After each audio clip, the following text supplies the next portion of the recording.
Chapter 1551 to 1560। इन लोगों में से शायद केवल ये कियान को ही इसकी परवाह नहीं थी। वह इतनी ठंडी थी मानो इस दुनिया की कोई भी चीज़ वास्तव में उसका ध्यान आकर्षित नहीं कर सकती। 9वें स्वर्ग की परी की तरह केवल ये ज़िवेन ही उसे तिरछी नज़र से देख सकती थी। उसे केवल ये शिवेन की परवाह थी, बस इतना ही। हाँ, वरिष्ठ भाई की दृष्टि अच्छी है। ये शिवेन के चेहरे पर थोड़ी खुशी झलक रही थी। वह टूटने वाला था और उसका मन भी बहुत खुश था। एक बार जब उसने आकाशीय क्षेत्र के चौथे स्वर्ग में कदम रखा तो उसकी युद्ध शक्ति की तुलना शायद आकाशीय क्षेत्र के 7वें स्वर्ग के स्वामी से की जा सकेगी। चाहे वह दिव्य क्षेत्र का चौथा स्वर्ग हो या दिव्य क्षेत्र का 7वां स्वर्ग, यह एक वाटरशेड था, विशेष रूप से दिव्य क्षेत्र का 7वां स्वर्ग जो वाटरशेड के बीच एक वाटरशेड था। एक बार जब उसने इस तरह की लड़ाकू शक्ति दिखाई तो ये कबीले के उच्च अधिकारी के बीच जो उसके अनुकूल नहीं थे उन्हें 2 बार सोचना होगा। यहाँ तक अगर वे एक शिवेन से निपटना चाहते थे तो भी हर कोई ऐसा नहीं कर सकता था। छोटे भाई, तेरी किस्मत अच्छी है मेरी राय में। हालांकि आपकी प्रतिभा बहुत अद्भुत नहीं है, हालांकि यह सामान्य लोगों से बहुत दूर है। छोटे भाई का भाग्य वास्तव में एक दिव्य प्राणी जैसा है। मैंने प्राचीन किताबों को देखा है, लेकिन ये सभी लोग बिना किसी अपवाद के ऐसे लोग हैं जो भविष्य में महान चीजें हासिल करेंगे।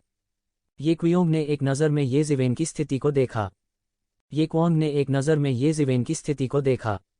इन वर्षों में ये ज़िवेन की जन्मजात प्रतिभा उसकी साधना के साथ साथ धीरे धीरे सुधरी थी। शुरुआत की तुलना में ये क्वोंग को नहीं पता था कि वह कितना मजबूत था। हालांकि जो प्राकृतिक शास्त्र में प्रवेश करने में सक्षम थे वे अद्वितीय प्रतिभाशाली थे। इन लोगों में ये ज़िवेन साधारण लग रही थी, इसलिए उनकी राय में ये ज़िवेन की तेजी से प्रगति के लिए आकस्मिक मुठभेड़ों की एक श्रृंखला के अलावा कोई अन्य स्पष्टीकरण नहीं था। इस तरह के लोगों को आमतौर पर बड़े भाग्य वाले लोगों के रूप में जाना जाता था। स्वाभाविक रूप से उनकी किस्मत खराब नहीं थी, लेकिन ये शिवेन की तुलना में अभी भी एक अंतर था। इस समय ये ज़िवेन इस समय केवल मुस्कुरा सकती थी। वह ज्यादा कुछ नहीं बता पाई क्योंकि उनके शरीर के अंदर का रहस्यमय स्थान एक चौंकाने वाला रहस्य था जो किसी के सामने नहीं आ सका। एक दिन वह उसे अपने साथ अपने ताबूत में ले जाएगा। ठीक है, तो मैं ज्यादा नहीं बोलूंगा। यह किलिन मीट एक बेहतरीन टॉनिक भी है। यदि इसे औषधीय आहार बनाने के लिए बहुत सारी औषधीय जड़ी बूटियों के साथ मिलाया जाए तो प्रभाव और भी बेहतर होगा। अगर आप इसे खाते हैं तो यह आपके लिए बहुत फायदेमंद होगा। पहले इस विंडकिलिन के लिए मैं कुछ प्राचीन पुस्तकों को देखने गया और एक प्राचीन नुस्खा पाया। यह एक प्राचीन नुस्खा है जिसे प्राचीन मनुष्यों ने पीछे छोड़ दिया था जिन्होंने किलिन मांस को उबाला था। यह नुस्खा किलिन मांस के लाभों को अधिकतम कर सकता है। ये क्यूओंग ने शून्य से एक प्राचीन नुस्खा पकड़ा और उसे ये ज़िवेन को सौंप दिया। ये ज़िवेन चुपके से अवाक रह गई। यह प्राचीन व्यक्ति वास्तव में साधारण भयंकर नहीं था। उसने वास्तव में किलिन को भोजन के रूप में खाने का साहस किया। आखिर किस तरह का उग्र व्यक्ति इतना उग्र हो सकता है? किसी को पता होना चाहिए कि प्राचीन समय में किलिन अब की तरह दुर्लभ होने से बहुत दूर था। वास्तव में यह लगभग एक घटना थी। हालांकि एक शुद्ध रक्त वाले किलिन में वयस्कता तक पहुंचने पर सेलेस्टियल बीइंग रियल्म की 9वीं परत की ताकत होगी। उनमें से मजबूत लोग आसानी से सेलेस्टियल बीइंग दायरे में प्रवेश कर सकते थे। इतने भयानक अस्तित्व के सामने किसी ने वास्तव में किलिन को भोजन के रूप में खाने की हिम्मत की। इसके अलावा सबसे महत्वपूर्ण बात यह थी कि इस व्यक्ति ने वास्तव में नुस्खा पर शोध किया था। इस प्राचीन नुस्खे को छोड़ने वाला व्यक्ति निश्चित रूप से अपनी पीढ़ी का एक मजबूत व्यक्ति था। नहीं, यह कहा जाना चाहिए कि वे अपनी पीढ़ी के बेजोड़ प्रखर व्यक्ति भी थे। वह बहुत उग्र था। ये ज़िवेन केवल इतना ही कह सकता था कि वह बहुत उग्र था। ये ज़िवेन ने प्राचीन नुस्खा के अभिलेखों पर नजर डाली। किलिन मांस के अलावा अन्य औषधीय सामग्री भी दुर्लभ और कीमती औषधीय सामग्री थी। हालांकि ये ज़िवेन के त्यानयुवान दर्पण में भी बहुत सारी औषधीय सामग्री थी। हालांकि उन्हें उनमें से कई नहीं मिले, फिर भी वे उन्हें बदलने के लिए अन्य सामग्रियों का उपयोग कर सकते थे। उसने तनिक भी संकोच नहीं किया। उसने पहले ही 2 छोटी स्पिरिट क्रिस्टल खदानों के स्पिरिट क्रिस्टल को जला दिया था। दूसरे शब्दों में उसने इतने कम समय में 20 बिलियन स्पिरिट क्रिस्टल का सेवन किया था। हालांकि उसे लगा कि वह सफलता पाने से बहुत दूर नहीं है, फिर भी वह उससे एक कदम दूर था। वह महसूस कर सकता था कि काइलिन मांस के इस बर्तन में अवसर छिपा है। ये क्यूओंग किलिन के दिल को पहाड़ की दीवार के किनारे ले गया। उसने एक गुफा खोदी और बंद दरवाजे के प्रशिक्षण की स्थिति में प्रवेश किया। ये ज़िवेन और ये ज़ुकोंग ने भी किलिन के इस विशाल पर्वत को छीलना और साफ करना शुरू कर दिया। इतने बड़े भयंकर जानवर को एक बर्तन तक नहीं मिला। ये ज़िवेन ने केवल 8 खजानों वाले ब्रह्मांड काल्ड्रॉन का उपयोग किया। हालांकि 8 खजानों के ब्रह्मांड कड़ाही में कुछ दरारें थीं, ये ज़िवेन के पास उन्हें ठीक करने का समय नहीं था। हालांकि यह किलिन को पकाने के लिए पर्याप्त से अधिक था। आधे दिन की मशक्कत के बाद आखिरकार विंडकिलिन पूरी तरह से पक गया। अनगिनत हवा गुण सिद्धांत आसपास के क्षेत्र में प्रकट होने लगे और घाटी में लगातार उलझे रहे। औषधीय सुगंध के साथ मिश्रित अत्यंत मधुर मांसल गंध पूरी घाटी में तैर रही थी। येज़िवेन ने आसपास के क्षेत्र में एक जादुई श्रृंखला स्थापित कर दी थी, इसलिए उन्होंने औषधीय सुगंध और भावपूर्ण गंध का थोड़ा सा भी भाग नहीं निकलने दिया। किसी को पता होना चाहिए कि यह इस किलिन के पूरे शरीर सार के साथ मिश्रित था। यदि यह एक सामान्य व्यक्ति होता तो इसका एक सूंड भी आसानी से स्वर्ग और पृथ्वी के पुल के माध्यम से टूट सकता था और हाउटियन राज्य से जियानटियन राज्य में प्रवेश कर सकता था। इससे पता चला कि औषधीय प्रभाव कितना प्रभावी था। येज़िवेन ने हवा में औषधीय सुगंध को सूंघा और अचानक ही महसूस किया कि उसके शरीर के सभी छिद्र खुलने वाले हैं। उसके शरीर में असली युवान भी हिलने लगा। लगभग औषधीय और मांस की सुगंध के प्रभाव में यह स्वतः ही आकाशीय क्षेत्र के चौथे आकाश में पहुंच गया। मैं लालसा से मर रहा हूं। मुझे इस तरह सोचने की उम्मीद नहीं थी। यह एक प्रामाणिक शुभ जानवर है जो मैंने पहले खाए गए बाढ़ के किसी भी ड्रैगन से कहीं ज्यादा मजबूत है। तो ज़िवेन ने नजरें झुकाकर कहा। अतीत में येज़िवेन ने कुछ मिश्रित रक्त फ्लड ड्रैगन खाए थे और सोचा था कि यह पहले से ही दुनिया में सबसे अच्छा है। हालांकि प्रामाणिक किलिन की तुलना में यह अभी भी बहुत दूर की कड़ी थी। हालांकि वह पेटू नहीं था, फिर भी वह लार टपकाए बिना नहीं रह सकता था। दूसरी ओर येज़ुकोंग भी दिव्य राजकुमार के पुत्र के अहंकार की कम परवाह नहीं कर सकता था। वह किलिन मांस को घूरे बिना नहीं रह सका। यह एक किलिन था, एक वास्तविक किलिन जिसे केवल प्राचीन पुस्तकों में ही देखा जा सकता था। यह किलिन जानवर नहीं था। एक वयस्क किलिन आकाशीय क्षेत्र के 9वें आकाश का एक भयानक बिजलीघर था।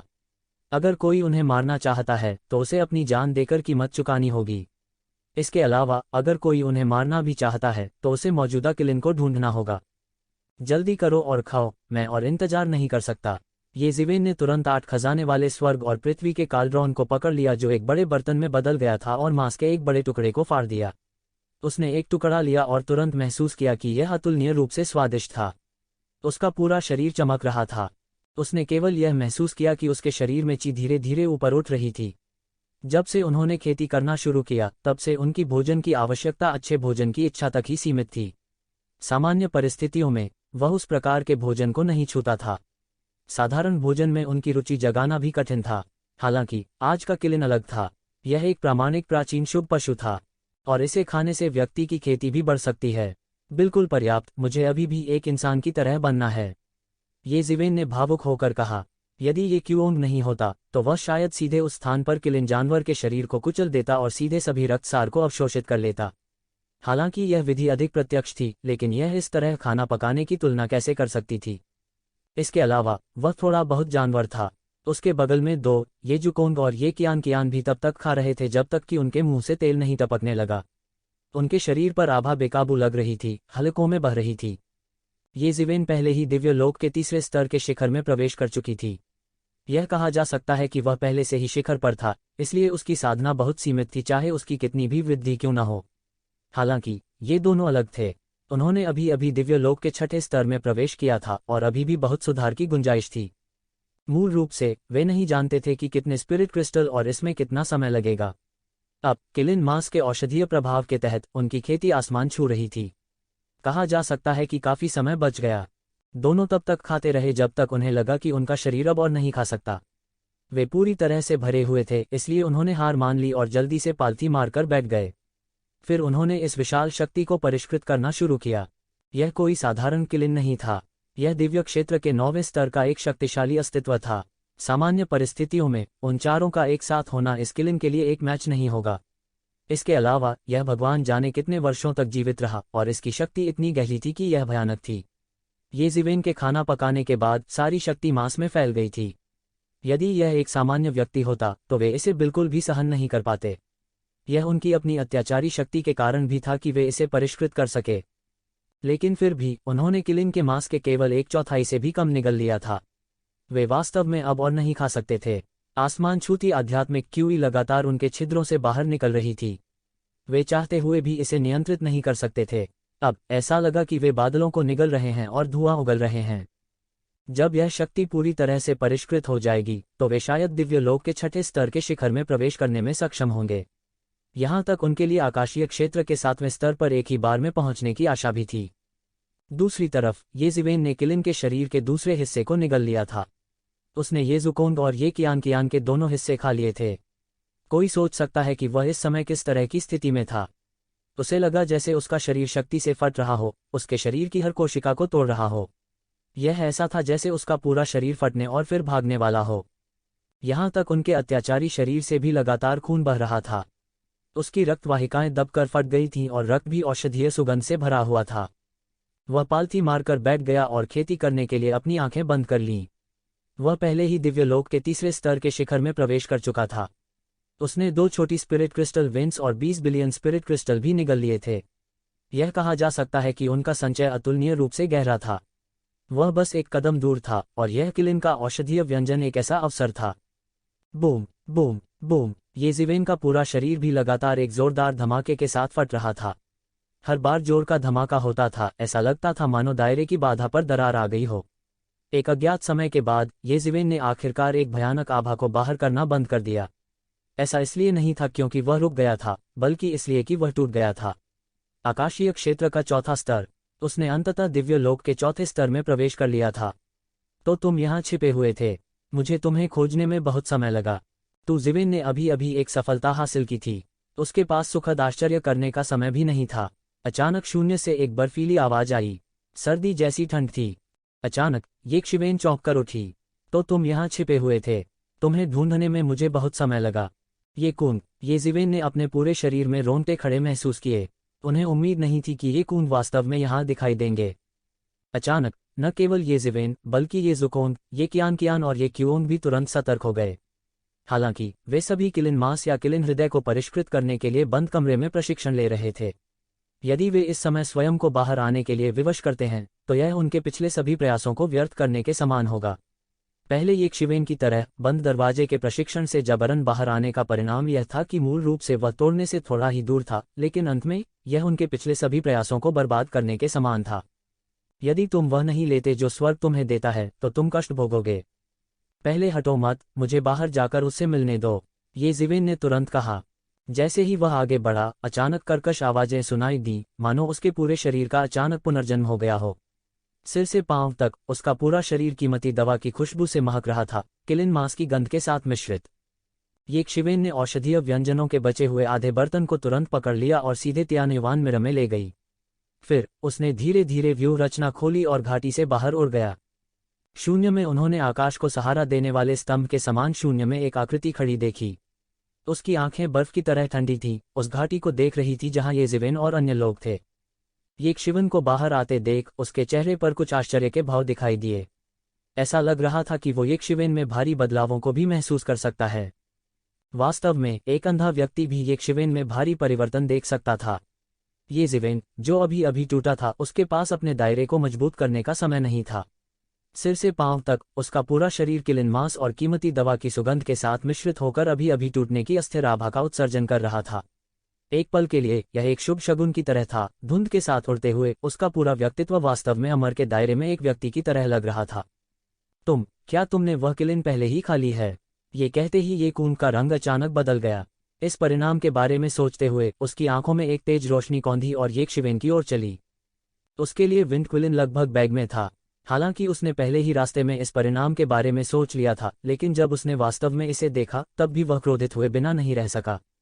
प्राकृतिक संसाधनों को बेतहाशा बर्बाद करते हुए किलिन मांस को दुनिया का सबसे महंगा और सबसे दुर्लभ घटक कहा जा सकता है। जैसा कि कहा जाता है, स्वर्ग में अजगर का मांस होता है और पृथ्वी के पास गधे का मांस होता है। हालांकि किलिन ड्रैगन नहीं था, लेकिन यह बहुत अलग नहीं था।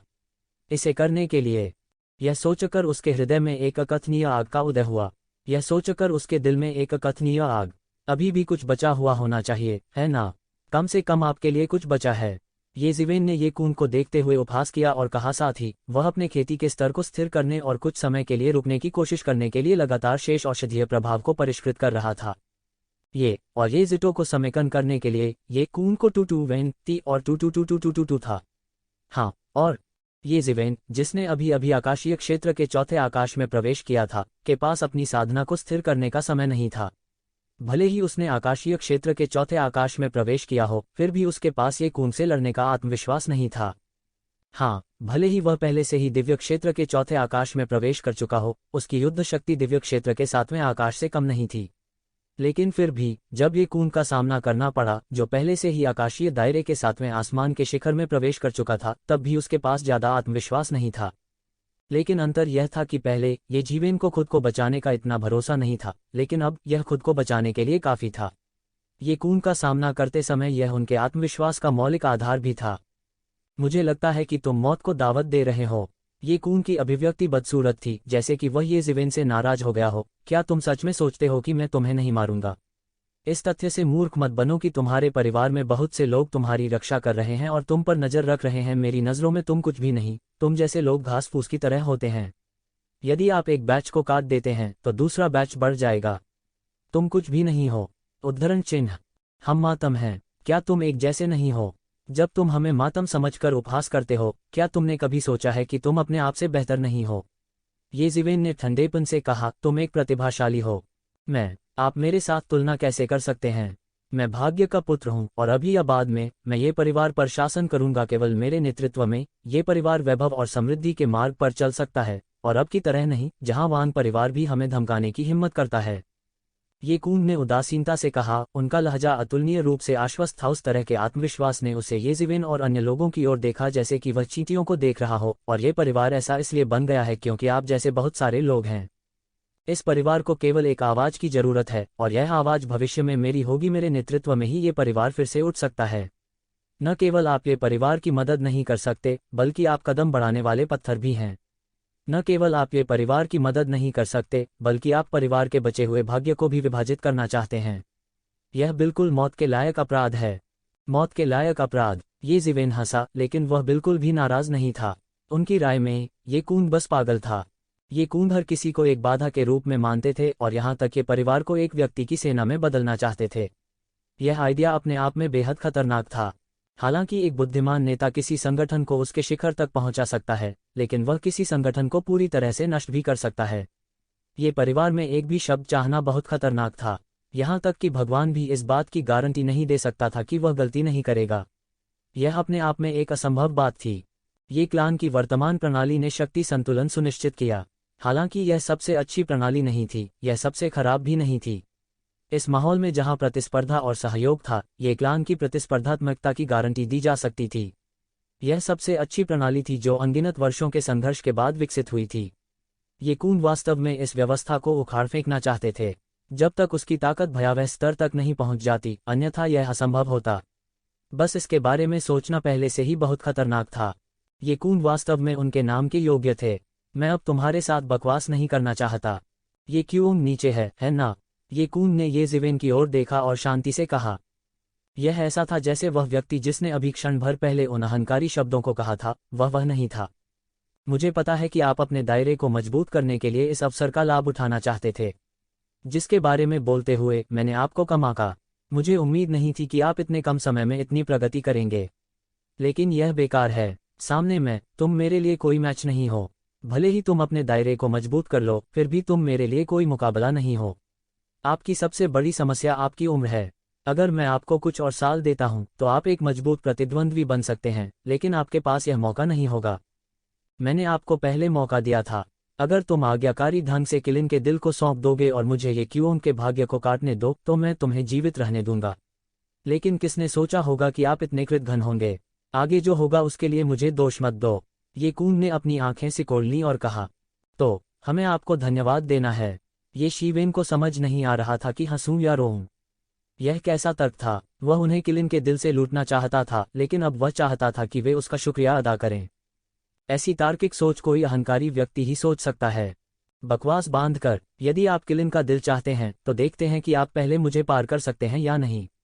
ये जीवेन ने ठंडे स्वर में कहा। उसकी आभा धीरे धीरे स्थिर हो गई थी। उसने उस समय का फायदा उठाया था जब वह ये कून से बात कर रहा था। उसके पास था पहले ही अपने दायरे को 70 से 80% तक समेकित कर लिया है। ये कून ने बेबसी से देखा जब ये जीवेन ने अपने साधना स्तर को थोड़ा थोड़ा करके समेकित किया। अनिवार्य रूप से उसकी आंखों में एक भयानक रूप चमक उठा, लेकिन यह केवल थोड़ा सा आश्चर्य था और इससे अधिक कुछ नहीं। उसने अभी भी ये जीवेन को अपनी आंखों में नहीं डाला था, लेकिन अपने गर्व के साथ वह कुछ ऐसा नहीं करता था जिसे वह आवश्यक नहीं समझता था। ये क्यों अभी तक प्रकट नहीं हुआ है। ऐसा लगता है कि उसने अभी तक किलिन के दिल को परिष्कृत नहीं किया है। अगर ऐसा है तो मेरे पास अभी भी एक मौका है। यदि आप अभी अलग हो जाते हैं तो आपके पास अभी भी जीने का मौका है। ये कून ने कहा। नहीं तो अगले साल यही दिन तुम्हारी मौत का दिन होगा। ये कून के शब्द ये जिवेन के कानों में पड़े। उसे नहीं पता था कि वो ये शिवेन के पास कब आया। उसकी गति इतनी तेज थी कि ऐसा लगता था जैसे उसने शून्य में प्रवेश कर लिया हो। हालांकि उन्होंने जरा सी भी हरकत नहीं की। उसका पूरा शरीर भूत की तरह था और वो तुरंत ये शिवेन के बगल में आ गया। उसके हाथ में पहले से ही एक लंबी तलवार थी और उसे अनजाने में ये शिवेन की गर्दन पर रख दिया गया था। तो जिवेन शिष्य अचानक अनुबंध करते हैं। इतनी तेजी, ठंडा पसीना अचानक गिर गया। ऐसा नहीं था कि ये कून की चपलता उसके शैतान के पंखों से तेज थी, लेकिन यह मत भूलो कि वह केवल आकाशीय दायरे के चौथे स्तर के शिखर पर था और ये कून पहले से ही 7वें स्तर के शिखर पर था। आकाशीय क्षेत्र, दोनों के बीच 3 स्तरों का अंतर था और उसे उम्मीद नहीं थी कि ये कून की गति इतनी तेज होगी। मुझे पता है कि आपकी गति बहुत तेज है, लेकिन मेरी गति और भी तेज है। मेरी चपलता दानव दुनिया में एक प्रकार की दानव तितली के आधार पर दानव दमन शहर के पूर्वजों द्वारा बनाई गई थी। इसे दानव तितली परिवर्तन कहा जाता है और मैंने पहले ही 8वें परिवर्तन का अभ्यास कर लिया है। आपकी गति के लिए मेरी गति को पकड़ना असंभव है, ये कून ने कहा, लेकिन उसके हाथ की गति बिल्कुल भी धीमी नहीं थी। उसकी लंबी तलवार अचानक एक शक्तिशाली जैन युवान के साथ फट गई और एक शिवेन की गर्दन पर जा लगी। शुआ, ये जिवेन की आकृति ये कून के हाथ से गायब हो गई। जब वह फिर से प्रकट हुआ तो वह पहले से ही ये कून के पीछे था। वह करीब था। अगर यह पहले होता तो मैं आपके दानव तितली परिवर्तन को चकमा नहीं दे पाता। लेकिन अब मुझे नीचे मत देखो। इस चीख के साथ ये कून को अचानक एक भयानक शक्ति अपने पीछे उलझती और उबलती हुई महसूस हुई। सफलता मिलने से पहले की तुलना में ये जिवेन में एक जबरदस्त बदलाव आया था। जमीन में एक बड़ी दरार पैदा करते हुए विशाल ऊर्जा नीचे गिर गई। यह इतना गहरा था कि नीचे दिखाई नहीं दे रहा था। यह सफल नहीं हुआ। जब उसका हमला सफल नहीं हुआ तो ये जिवेन को कोई हिचकिचाहट नहीं हुई। वह तुरंत दूर कूद गया, लेकिन जिस स्थान पर वह एक पल पहले खड़ा था वह पहले से ही एक बड़े हाथ से घुसा हुआ था और तुरंत बह गया। शून्य में दोनों ने धीरे धीरे अपने आंकड़े प्रकट किए। दोनों के चेहरे पर गरिमा में भाव था। अभी अभी संक्षिप्त आदान प्रदान से दोनों को यह आभास हो गया कि दूसरे की गति साधारण नहीं है। केवल गति के भरोसे जीतना आसान नहीं होगा। उन दोनों के लिए यह एक कठिन विकल्प था। अगर वे किसी सामान्य जगह पर लड़ रहे होते तो एक शिवेन आसानी से निकल सकती थी। भले ही ये कून की ताकत उससे अधिक मजबूत थी, लेकिन ये जिवेन के लिए, जो आकाशीय क्षेत्र के चौथे आकाश में प्रवेश कर चुके थे, ये कून का खतरा कम से कम हो गया था। लेकिन क्योंकि ये कियोंग, ये कियान और ये जुकोंग उसके पीछे थे, वह केवल इसका सामना करने का विकल्प चुन सकता था। ये कून के लिए उसे ये करने की जरूरत थी कि ये कियोंग को किलिन के दिल को परिष्कृत करने से रोका जाए। ये जिवेन के विपरीत, ये कियोंग सैकड़ों वर्षों से उसके साथ प्रतिस्पर्धा कर रहा था। वे एक दूसरे को बहुत अच्छे से जानते थे। ये कियोंग की नींव बहुत गहरी थी।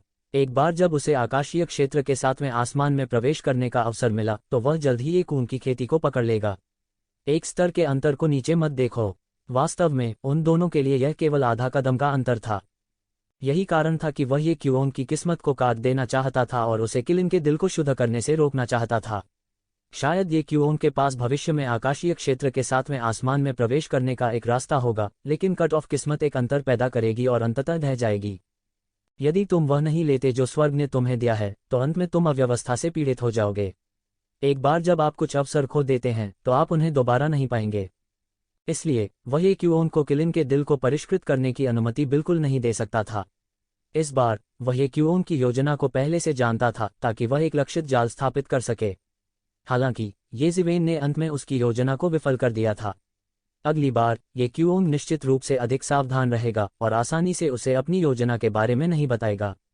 उस समय उसकी किस्मत को बर्बाद करना और भी मुश्किल होगा। उसकी तरह ही, यदि ये जिवेन को गलती से पता नहीं चला होता कि उसने परमेश्वर के पाप को प्राप्त कर लिया है, तो वह अब तक दिव्य क्षेत्र के 8वें स्तर पर कदम रख चुका होता। उस समय वह वास्तव में अजेय होगा। ये कून का सामना करने के लिए, जिसने पहले ही आकाशीय क्षेत्र के 8वें स्तर पर कदम रखा था, ये जिवेन के पास कोई मौका नहीं था। वह मौके पर ही गिर जाएगा और वह, ये कियोंग और अन्य सभी मर सकते हैं। यह कारण और प्रभाव का संबंध था। कोई भी छोटा परिवर्तन बड़ा अंतर पैदा कर सकता है, और इस बार ये जिवेन उसके आगे बढ़ने के रास्ते में रोड़ा था। ये कून के चेहरे पर एक फीकी मुस्कान थी। उसने वास्तव में यह उम्मीद नहीं की थी कि एक छोटा पात्र जिसकी उसने अतीत में परवाह नहीं की थी, ये कि उनको मिटाने की उसकी योजना में सबसे बड़ी बाधा बन जाएगा। दोनों पक्षों के पास लड़ने के अपने कारण थे और न ही पीछे हट सकते थे। इसलिए एक क्षण में ही दोनों पक्षों ने पहले ही तय कर लिया था कि यह युद्ध अवश्यंभावी है। यह सोचकर ये कून की आंखें एक बार फिर ठंडी और निर्मम हो गईं। उसकी नज़र में ये जिवेन अब एक लक्ष्य बन गया था जिसे मिटाना होगा। चूंकि आप नहीं जानते कि आपके लिए क्या अच्छा है, तो मुझे दोष न दें। मुझे पता है कि आपके कुछ आकस्मिक मुकाबले हुए हैं, लेकिन अब वे सभी मेरे हैं। ये कून की आंखें ठंडी थीं, जैसे वह देख सकता था ये ज़िवेन के माध्यम से। यदि आप मेरे भाग्यशाली मुठभेड़ चाहते हैं, तो और इसे स्वयं आजमाएं। ये ज़िवेन ने उपहास किया, चाहे आप कितना भी कहें, आप मेरी इच्छा को हिला नहीं सकते। यह लड़ाई मैं नहीं हारूंगी। ये ज़िवेन के शरीर पर स्वर्ण दिव्यताएं उमड़ने लगी और सुनहरी चमक ने आकाश के आधे हिस्से को रोशन कर दिया।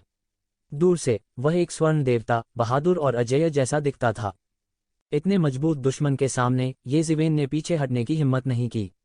उसके पीछे हवा और गड़गड़ाहट के पंख फैल गए और चारों ओर तेजी से हवा और गरज के साम्राज्य में बदल गया। अनगिनत हवा और गड़गड़ाहट की ताकतें आसमान में बह गईं। ऐसा लगता था कि हवा और बिजली की शक्ति हवा और बिजली के देवताओं में बदल गई है। यह एक विजयी सेना की तरह था। ठीक है, तो मुझे तुम्हें मारने दो। ये कून ने एक कदम आगे बढ़ाया और उसके हाथ में एक लंबी तलवार दिखाई दी। उसने अपनी तलवार से काट डाला और अंतरिक्ष एक जोरदार धमाके के साथ चकनाचूर हो गया, पाउडर में बदल गया और सत्यानाश हो गया। अनगिनत महान रास्ते पैदा हुए और बुझ गए, इसके बीच में प्रकट हुए। ऐसा लगता था कि दुनिया में सब कुछ उसके भीतर समाहित है, जिसमें अंतहीन परिवर्तन है। इससे यह देखा जा सकता था कि एक शिवेन का क्षेत्र कितना अथाह था। सेलेस्टियल बीइंग दायरे की 7वीं स्वर्गीय परत के साधारण विशेषज्ञ उसके मैच नहीं थे। ये कून ने किसी भी चाल का उपयोग नहीं किया, बस एक साधारण तलवार का वार था, लेकिन इसमें एक अद्वितीय भयानक शक्ति थी। यह ऐसा था मानो स्वर्ग टूटकर गिर गया हो, और यह अतुलनीय रूप से भयानक था। ये ज़िवेन के हाथ तुरंत एक अजगर के पंजे की तरह फैल गए और शून्य में अनंत दिव्य प्रकाश फूट पड़ा। फटी सुनहरी रोशनी तलवार से भयंकर टकराए। डांग, सोने और लोहे के टकराने की विस्फोटक आवाज गूंजी। प्रकाश की सुनहरी किरणें और तलवार क्यूई एक दूसरे से भयंकर रूप से टकराईं और बार बार कंपन करने लगीं।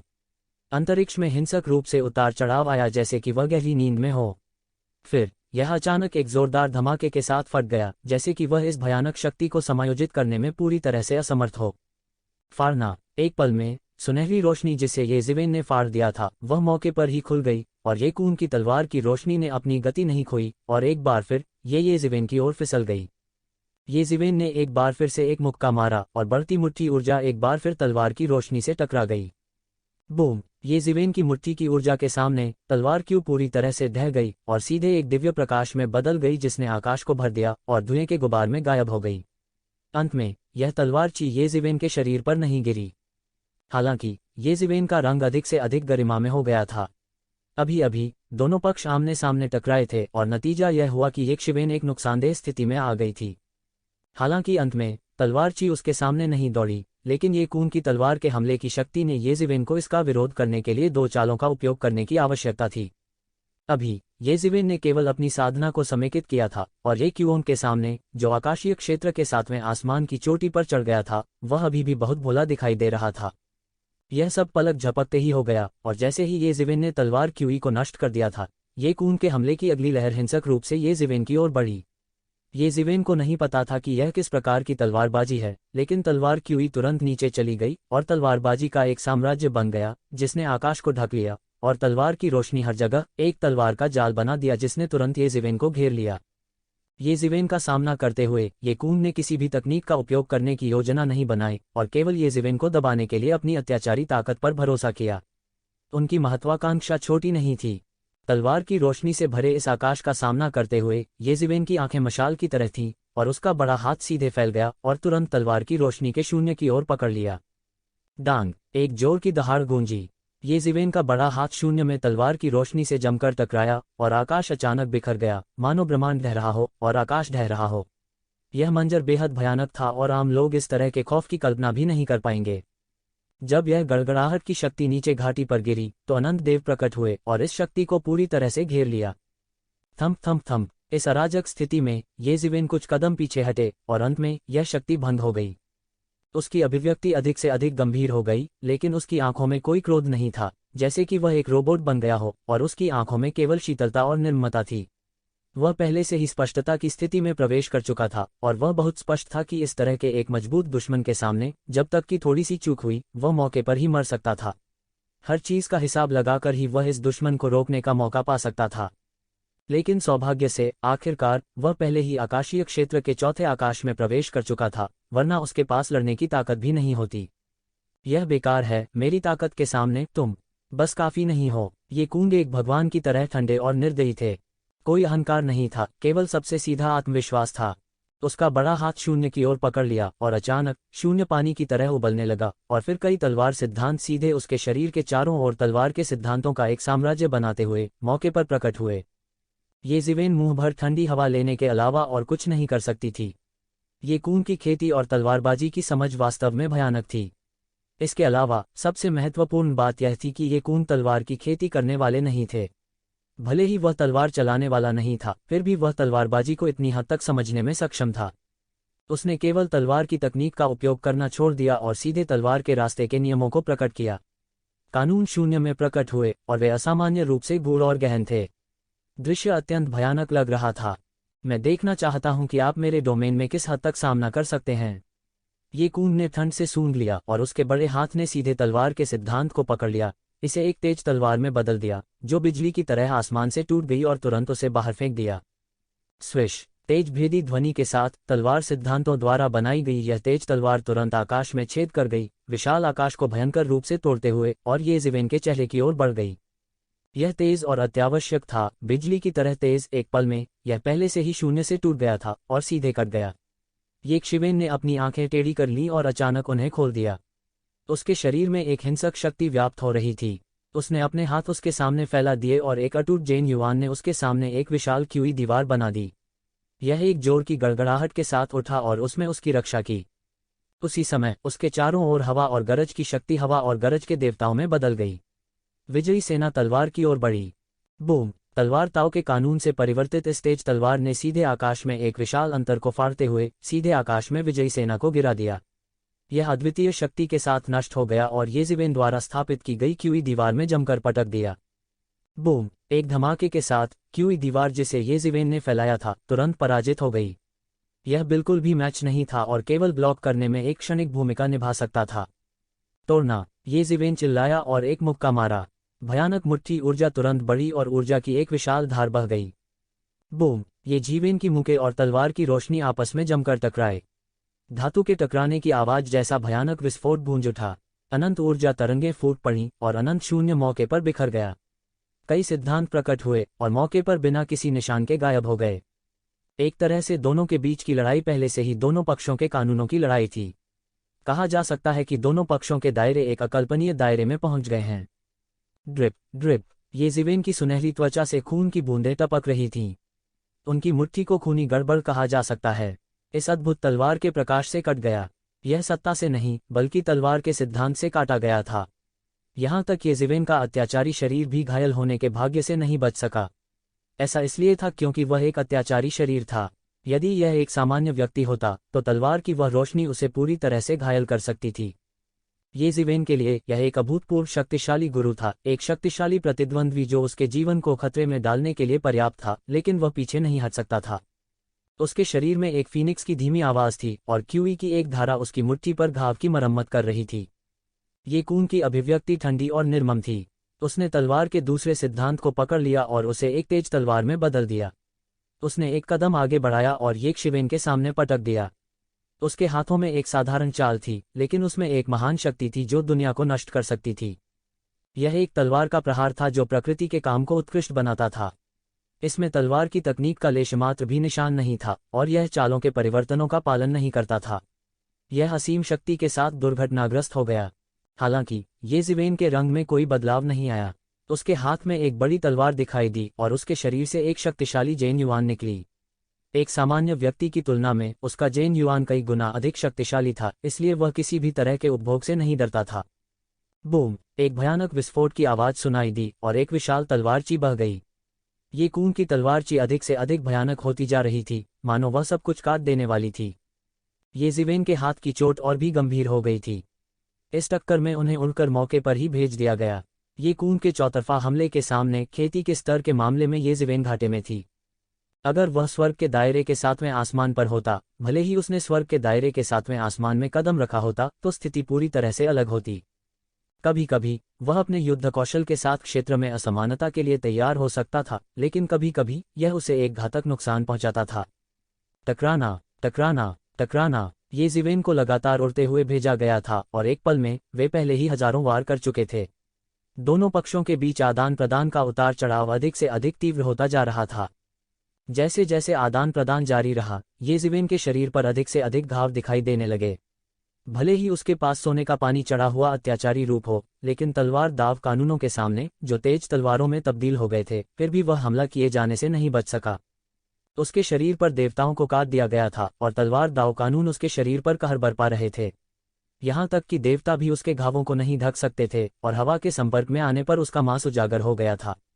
येज़िवेन की शर्मनाक स्थिति की तुलना में ये कून बहुत बेहतर स्थिति में था, लेकिन वह बहुत बेहतर नहीं था। अंत में उसकी आंखों में उतार चढ़ाव का निशान था। येज़िवेन एक पागल आदमी की तरह था जिसे अपनी जान की परवाह नहीं थी।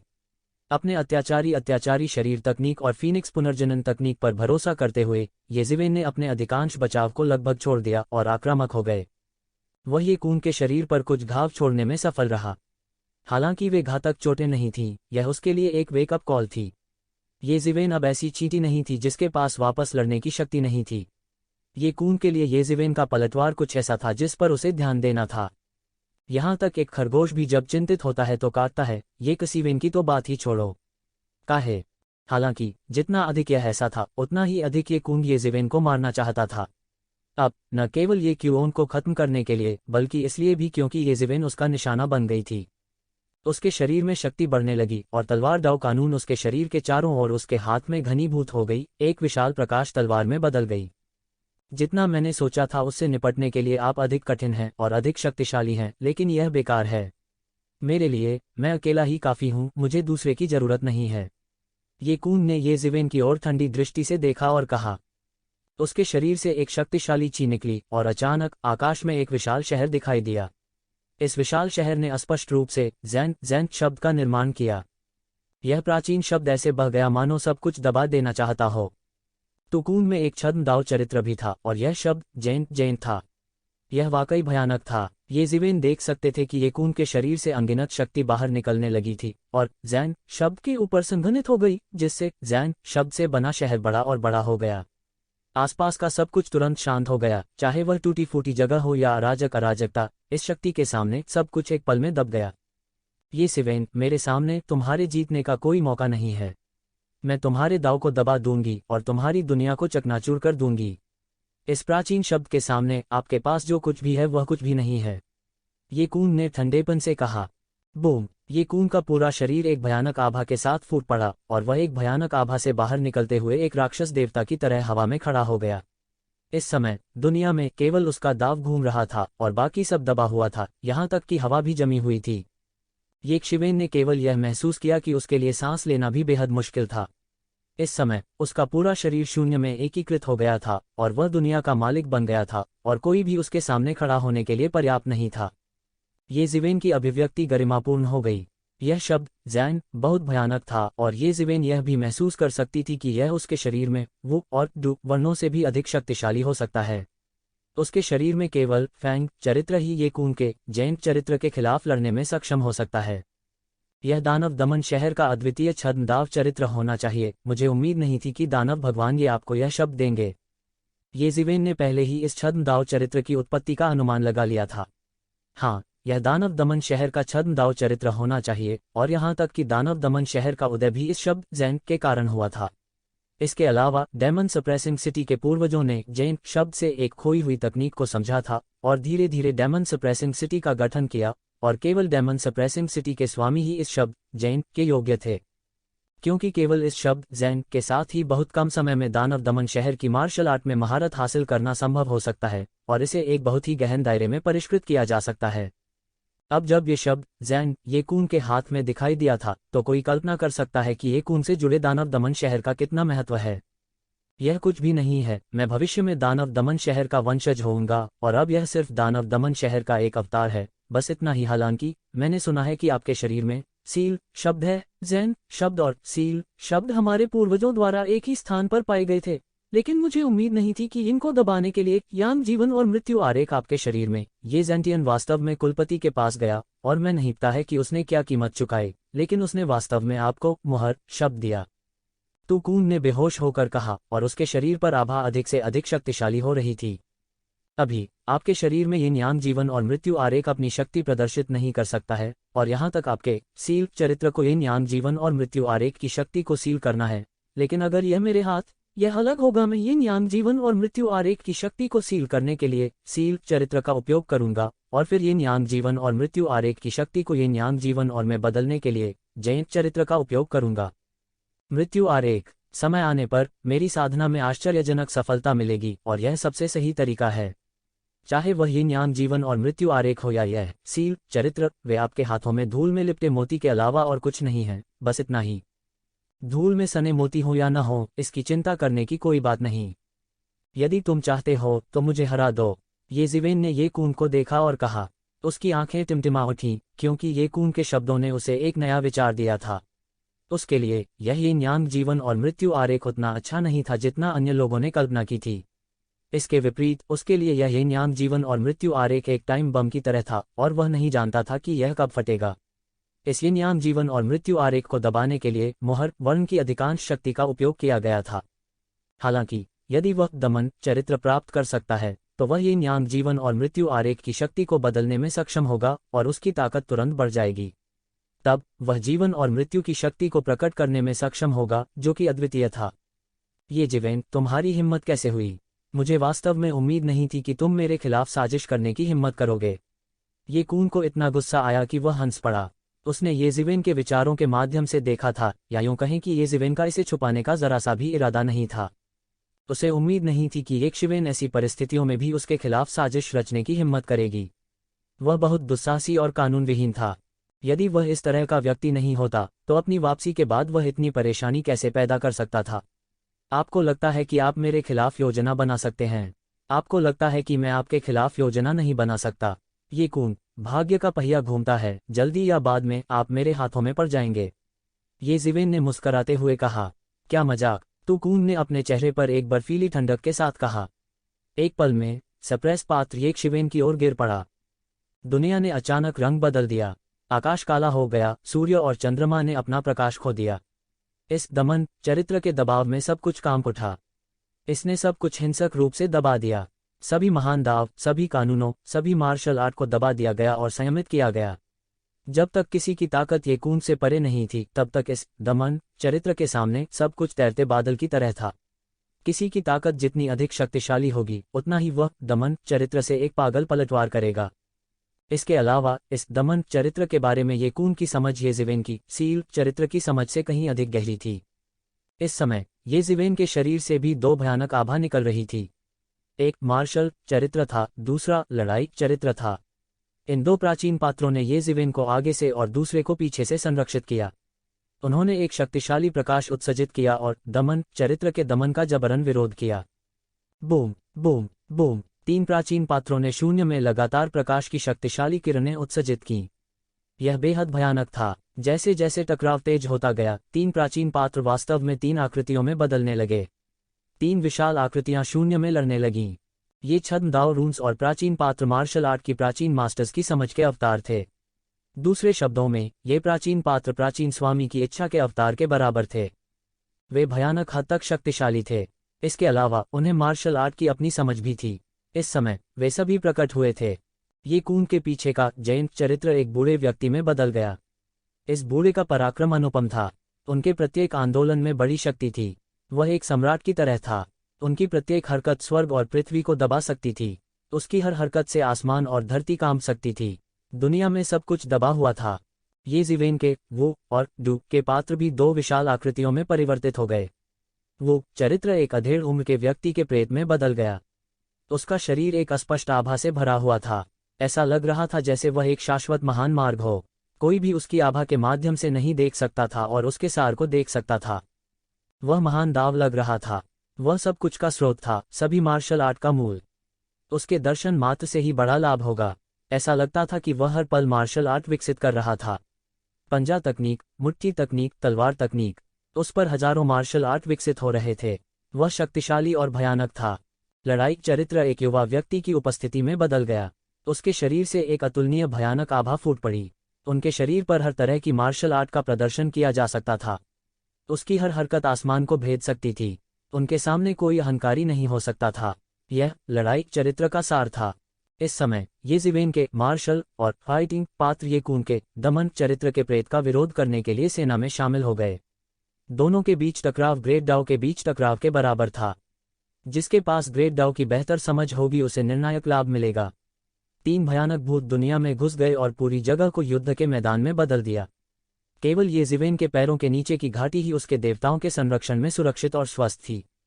यहाँ तक येज़िवेन के शरीर के अंदर सील चरित्र ने भी दमन चरित्र के अस्तित्व को महसूस किया। लगातार हलचल कर रहा था।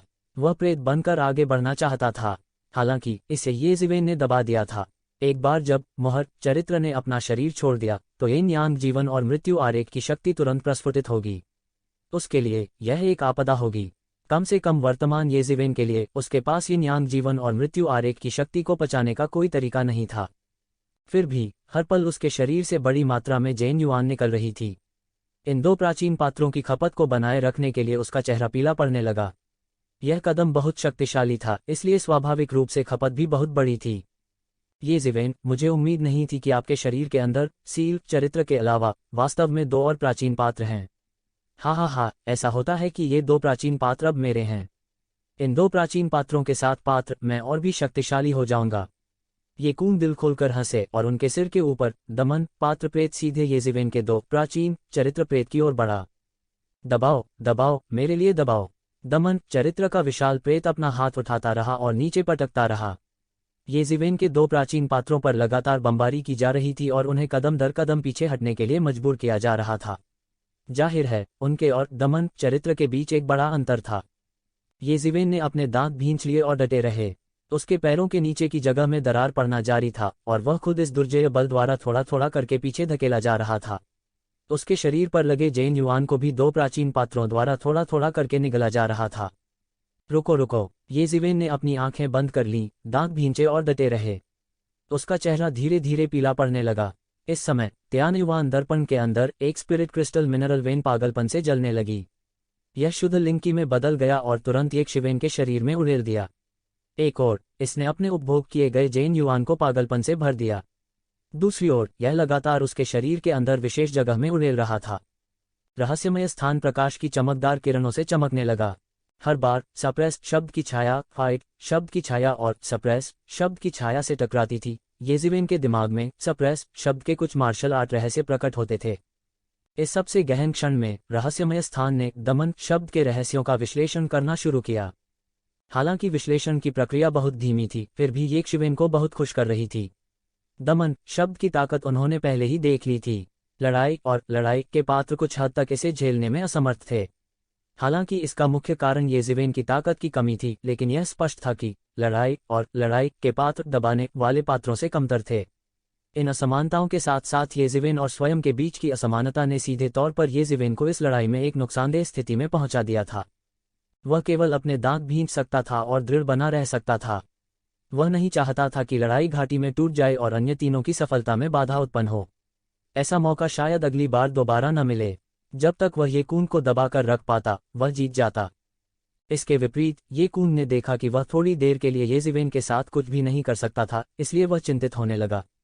येज़िवेन उसे पकड़कर जीत सकता था, लेकिन उसे येक्वियोंग पर हमला करने से पहले येज़िवेन को मारना चाहिए। उसके लिए येज़िवेन सबसे बड़ी बाधा थी, एक ऐसी बाधा जिसे मिटाना था।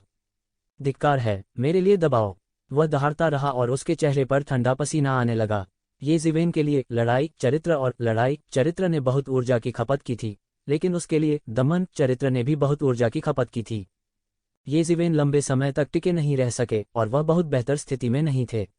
यह उनके तुरुप के पत्तों में से एक था। उसने सोचा कि वह येज़िवेन को एक झटके में हराने के लिए शक्तिशाली प्राचीन चरित्र पर भरोसा कर सकता है, लेकिन किसने सोचा होगा कि येज़िवेन का भी एक प्राचीन चरित्र होगा। अचानक स्थिति एक कड़वी संघर्ष में गिर गई। गड़गड़ाहट। दमन चरित्र छाया का हमला एक लंबी नदी की तरह था, एक के बाद एक, थोड़ी सी भी दया के बिना दुर्घटनाग्रस्त हो गया। हालांकि येज़िवेन को बार बार हार मिली, लेकिन वह नहीं गिरा। येकून का हमला चाहे कितना भी मजबूत क्यों न हो, येज़िवेन लगातार अपने दांतों को भींच रहा था और डटे हुए था। वह चिंतित महसूस करने लगा, लेकिन जल्द ही वह यह जानकर और भी भयभीत हो गया कि सप्रेस की छाया के लगातार हमलों के साथ साथ येज़िवेन भी दबाने शब्द के सार को समझने के लिए इस अवसर का फायदा उठा रही थी। धीरे धीरे वह कुछ हमलों का प्रतिरोध करने में भी सक्षम हो गया। यह उसके लिए अकल्पनीय था। युद्ध में सफलता प्राप्त करना कोई बड़ी बात नहीं थी। हालांकि कई लोगों को युद्ध में सफलता मिली थी, लेकिन उनकी धारणा बहुत पहले ही इस मानक तक पहुंच चुकी थी। बात बस इतनी थी कि वे इस दहलीज को पार नहीं कर पाए थे। हालांकि युद्ध में धारणा सबसे भयावह थी, विशेष रूप से इतनी तीव्र लड़ाई में। जरा सी असावधानी उसके द्वारा किसी की जान ले सकती थी। येज़िवेन ने एक ही समय में दो काम कैसे कर लिए? वह वास्तव में विचलित होने और उससे लड़ने के दौरान समझने में सक्षम था। ये कून का चेहरा गुस्से से भरा हुआ था। उनके लिए यह केवल एक उत्तेजना थी। क्या ऐसा हो सकता है कि मेरे दबाव का विरोध करना इतना आसान था? उसके पास अभी भी समझने का हृदय कैसे हो सकता है? तुम मेरे साथ युद्ध में विचलित होने का साहस करो, मैं तुम्हें बता दूंगा कि तुमने कितनी बड़ी गलती की है। ये कून ने ठंडेपन से उपहास किया। उसके हाथ में एक बड़ी तलवार दिखाई दी और तुरंत यक्षिवन की ओर गिर गई। तलवार की रोशनी सीधे एक महान पथ में बदल गई, सीधे यक्षिवन की ओर नीचे जा रही थी। वह उसी जगह उसका सिर काटना चाहती थी। येज़िवेन की पूरी ताकत चरित्र छाया को दबाने का विरोध करने के लिए इस्तेमाल की गई थी, और वह केवल बेबसी से देख सकता था क्योंकि इस भयानक शक्ति ने उसे घेर लिया था। इस तलवार ये कून ने बिल्कुल भी पीछे नहीं हटे, यहाँ तक आकाशीय क्षेत्र के 7वें स्तर का एक भयानक मास्टर भी मौके पर गंभीर रूप से घायल हो सकता है। यह एक ऐसी तलवार थी जो वास्तव में दुनिया को विभाजित कर सकती थी। यह देखते हुए कि यह तलवार येज़िवेन को लगने वाली थी, येज़िवेन बिल्कुल भी प्रतिक्रिया नहीं कर सकती थी और केवल सीधे हवा और गरजते पंखों को अपने पीछे फैला सकती थी और फिर सीधे उसे घेर लिया। बूम! वह भयानक तलवार प्रकाश बेरहमी से येज़िवेन की हवा और गड़गड़ाहट के पंखों पर टूट पड़ा और हवा और गड़गड़ाहट की अंतहीन शक्ति उस पल में पूरी तरह से नष्ट हो गई। Crack crack! येज़िवेन की हवा और गड़गड़ाहट के पंख इस बल के तहत वास्तव में थोड़ा थोड़ा करके बिखर गए। फिर एक जोरदार धमाके के साथ यह पूरी तरह से ऊर्जा के एक प्रचंड ज्वार में बदल गया जो पूरे आकाश में बह गया। येज़िवेन की हवा और गड़गड़ाहट के पंख बहुत शक्तिशाली थे, लेकिन अब यह पूरी तरह से ढह गया और एक जोरदार धमाके के साथ बह गया। टकराना! तलवार की रोशनी की गति कम नहीं हुई और येज़िवेन के शरीर पर बेरहमी से वार किया, जिससे उसका मुंह भर खून निकल आया। उसका पूरा शरीर प्रभाव का सामना नहीं कर सका और उसे उड़ते हुए बाहर भेज दिया गया। वह अद्भुत तलवार प्रकाश उसकी छाती पर गिरा और उसकी छाती पर एक बड़ा घाव खुल गया, उसकी उरुस्थी कट गई और खून के छींटे निकल आए। यहाँ तक उसके आंतरिक अंगों को भी पूरी तरह से कुचल दिया गया होता, लेकिन भले ही यह सिर्फ परिणाम था, तलवार क्यू ने फिर भी उसके आंतरिक अंगों को गंभीर नुकसान पहुंचाया। और येज़िवेन के रियल युआन के समर्थन के बिना वो चरित्र छाया और लड़ाई चरित्र छाया पूरी तरह से शून्य में ढह गई, बनाए रखने में असमर्थ। मेरे लिए मरो! ये कून के चेहरे पर अंत में कुछ हद तक संतुष्ट मुस्कान दिखाई दी और सीधे हाथ में तलवार की रोशनी लिए येज़िवेन की ओर फिसल गया। भाड़ में जाओ! ये कून के चेहरे पर आखिरकार एक संतुष्ट मुस्कान दिखाई दी और उसने अपनी तलवार येज़िवेन की ओर मारी। अंत में यह लड़ाई समाप्त हो रही थी। इस लड़ाई के बाद येज़िवेन, जो मूल रूप से उसके लिए खतरा नहीं थी, अनजाने में उसके लिए खतरा बन गई थी। वास्तव में येज़िवेन की तुलना ये क्यूओंग से भी की जा सकती थी। ये क्यूओंग की तुलना में येज़िवेन के पास केवल समय की कमी थी। यदि उसके पास पर्याप्त समय होता तो वह ये कून के लिए एक बड़ा खतरा बन सकता था। अब ये कून अंत में येज़िवेन को खत्म कर सकता था और फिर ये क्यूओंग को मार सकता था। फिर उसे ये क्यूओंग के बारे में चिंता करने की जरूरत नहीं होगी। ये कून, यह आपके लिए रुकने का समय है। अचानक शून्य में एक चौंकाने वाली आवाज गूंजी। फिर एक चौंकाने वाली हवा का ब्लेड शून्य के माध्यम से फटा और आश्चर्यजनक गति से प्रकाश की धारा में बदल गया, सीधे उन पर दौड़ पड़ा। बूम! अंत में स्वॉर्डलाइट के फटने से पहले विंडेज ने येज़िवेन के शरीर पर जोरदार प्रहार किया। एक भयानक विस्फोट में पवन की धार और तलवार की धार दोनों ही अपनी अपनी शक्तियों से नष्ट हो गए और हवा की अंतहीन लहरों में बदल गए। येज़िवेन ने भी इस बड़ी आपदा का फायदा उठाया और बमुश्किल शून्य में मजबूती से खड़े होने में कामयाब रहे। उसका रंग जानलेवा पीला था और उसका पूरा शरीर ऐसा लग रहा था जैसे उसे अभी अभी पानी से निकाला गया हो। वह भीग रहा था और ठंडे पसीने में भीग गया था। अंत में वह समय रहते अपनी जान बचाने में सफल रहा। उनके शरीर में फीनिक्स पुनर्जनन तकनीक ने काम करना जारी रखा, जिससे उनकी छाती पर घातक घाव की मरम्मत हुई। वह लगभग 2 हिस्सों में कट गया था। ये कून की लड़ने की ताकत उसकी कल्पना से कहीं अधिक भयानक थी। इस समय येज़िवेन अंत में समझ गए कि ये कून इतने सालों तक के परिवार के 5 अत्याचारियों के बीच बातियन की स्थिति में इतनी मजबूती से क्यों बैठ पाए। हालांकि ये परिवार के 5 अत्याचारी समान पायदान पर थे, लेकिन वास्तव में सभी ने माना कि जोंग बातियन उनमें सबसे मजबूत थे। केवल सबसे मजबूत जोंग बैटियन की उपाधि प्राप्त करने के योग्य था। ये क्लैन के 5 हेगमन न केवल इस पीढ़ी में मौजूद थे, बल्कि पिछली पीढ़ी में भी या सुदूर अतीत में भी मौजूद थे। ये क्लान के 5 हेगमन्स ने ये क्लान के 5 सबसे मजबूत सदस्यों का प्रतिनिधित्व किया और बैटियन अक्सर पांचों में सबसे मजबूत थे। दूसरे शब्दों में जोंग बाटियन पूरे ये कबीले में सबसे मजबूत था और यहाँ तक कि कबीले की सहायक सेना में भी वह युवा पीढ़ी में सबसे मजबूत था। केवल सबसे मजबूत जोंग बातियन के खिताब के साथ ताज पहनाया गया था। इस समय ये जिवेन को एहसास हुआ कि उसने ये कून को कम करके आंका था। ये कियोंग, ये जिवेन, ये जुकोंग और ये कियान उसका मुकाबला नहीं कर सकते थे। उस समय येक्शिवन अगले दायरे में नहीं पहुंचा था, इसलिए अगर उन चारों ने हाथ भी मिला लिया होता तो वे उससे आसानी से हार जाते। अन्यथा वे ये कून के साथ प्रतिस्पर्धा नहीं कर पाते। ये कून मुस्कुराया, फिर भी उनकी आंखों में उत्साह भरा हुआ था। इतने मजबूत प्रतिद्वंद्वी का होना उनके लिए मार्शल आर्ट की राह पर सड़क के किनारे समान था, इसलिए उनमें आगे बढ़ने के लिए प्रेरणा की कमी नहीं होगी। हालांकि यह लड़ाई जीवन और मृत्यु की लड़ाई थी, लेकिन फसल भी बहुत अच्छी थी। बेशक लड़ाई जरूरी थी। एक लड़ाई ने उन्हें एक बंद दरवाजे के प्रशिक्षण सत्र से कहीं अधिक अंतर्दृष्टि प्रदान की। कोई आश्चर्य नहीं कि वे जितने अधिक युद्ध के दीवाने थे उतनी ही तेजी से उनकी साधना प्रगति होगी। ये क्योंग, ये कून ने घाटी में देखा। इस समय ये क्योंग के अलावा वह किसी और के बारे में नहीं सोच सकता था जो उसके हमले को रोक सके। निश्चित रूप से नीचे घाटी से एक आकृति उड़ी। यह ये क्योंग था। ये क्योंग अपने हाथों को उसकी पीठ के पीछे करके खड़ा था। उसके शरीर से एक शक्तिशाली आभा निकल रही थी। यह शक्तिशाली आभा कुछ हद तक ये कून के समान थी, लेकिन ये कून की आभा से थोड़ी कमजोर थी। ये जिवेन एक नज़र में देख सकते थे कि ये क्योंग ने आखिरकार आकाशीय क्षेत्र की 7वीं स्वर्गीय परत में कदम रखा था। उसने आकाशीय क्षेत्र की 7वीं स्वर्गीय परत में कदम रखा था, इसलिए वह अभी भी इस आभा को पूरी तरह से नियंत्रित करने में असमर्थ था। उसने आकाश में ये कून को देखा और ठंडेपन से कहा, ये कून, बहुत हो गया। बकवास, क्या आपको लगता है कि मैं बकवास हूँ? ये कून अचानक हंसे और ठंडेपन से बोले, मुझे उम्मीद नहीं थी कि आप भी आकाशीय दायरे के 7वें आसमान में कदम रखेंगे, लेकिन क्या आपको लगता है कि आप मेरे विरोधी हैं? यह बेकार है। भले ही आप आकाशीय क्षेत्र के 7वें आसमान में कदम रखते हैं, आप मेरे विरोधी नहीं हो सकते और मैं आपको तब तक हरा भी सकता हूं जब तक कि आपकी साधना का स्तर गिर न जाए, मानो या न मानो। उद्धरण चिन्ह। बेशक मुझे विश्वास है। ये क्योंग ने सिर हिलाया। उसने दिव्य लोक के 7वें आकाश में अभी अभी कदम रखा था और उसका साधना स्तर अभी तक स्थिर नहीं हुआ था। यह वास्तव में संभव था कि उसे आकाशीय क्षेत्र के 6ठे आसमान में वापस पीटा जाएगा। यदि यह केवल एक व्यक्ति होता तो मैं आपका विरोधी नहीं हो सकता, लेकिन अब उसके साथ, भले ही मैं आपका विरोधी न हो, आप हमारा कुछ नहीं कर पाएंगे। ये कून ने ये क्योंग को ठंडेपन से देखा। यह स्पष्ट था कि वो ये क्योंग से थोड़ा डरा हुआ था, लेकिन वह पीछे नहीं हटा। उसने अनिच्छा की अभिव्यक्ति के साथ ये क्योंग को देखा। उसने इतनी दूर, इतने करीब, सफल होने के इतने करीब की योजना बनाई थी। उसने अपने 2 सबसे बड़े दुश्मनों से छुटकारा पा लिया होगा, जिससे भविष्य में उसके शीर्ष पर पहुंचने का रास्ता साफ हो जाएगा। किसने सोचा होगा कि चीजें इस तरह बदल जाएंगी? मैं देखना चाहता हूं, भले ही आप हमारे साथ हों, आप क्या कर सकते हैं। वह अब गंभीर रूप से घायल है और कोई खतरा नहीं है। ये कून ने जल्दी से अपना मन बना लिया और गंभीर रूप से घायल ये जिवेन को देखा और उन्हें मारने का फैसला किया। उस मामले में ये कून, इसके लिए मुझे दोष मत दो, ये क्योंग ने कहा और उसकी आभा पागलों की तरह बहने लगी।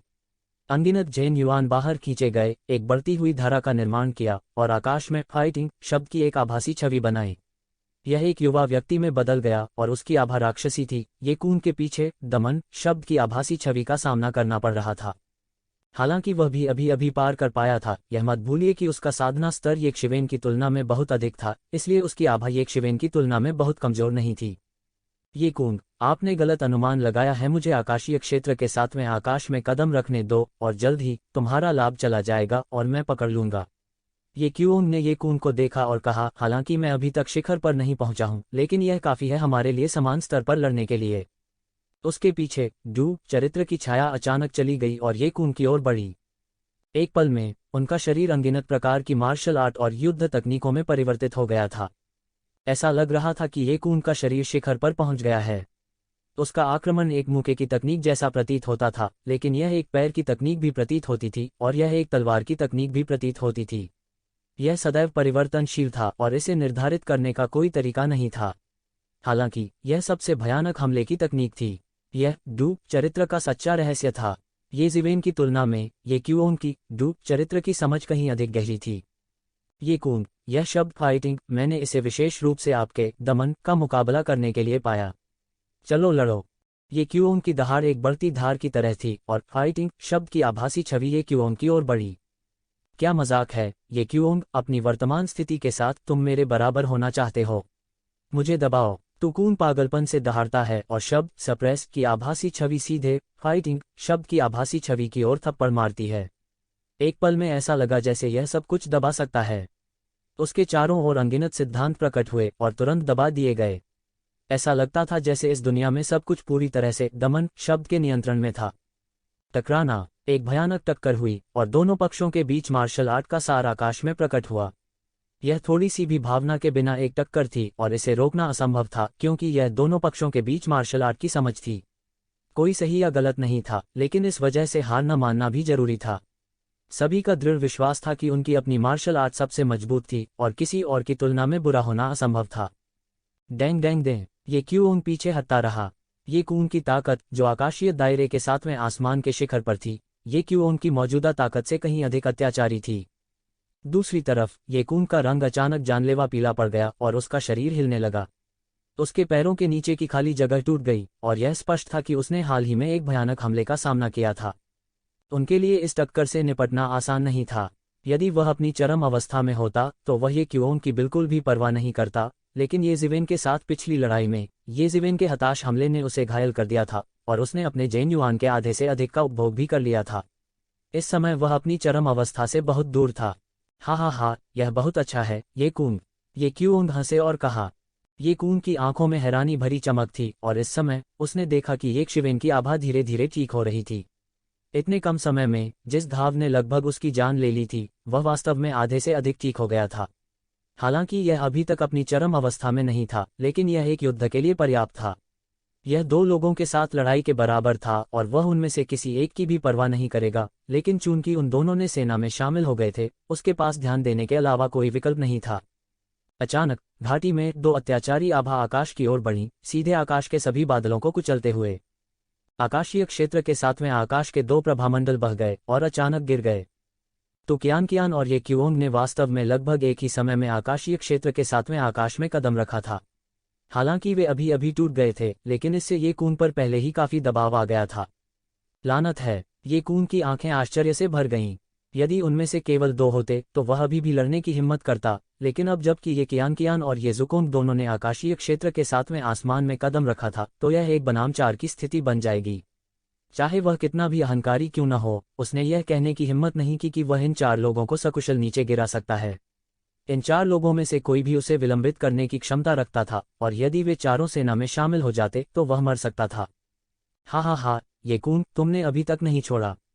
क्या तुम डरे हुए हो? मैंने तुम्हें डराकर मार डाला, ये जिवेन ने हंसते हुए कहा। उसके शरीर पर चोटों को प्रभावित करते हुए उसका चेहरा कुछ पीला पड़ गया था, लेकिन उसका मूड असाधारण रूप से लापरवाह था।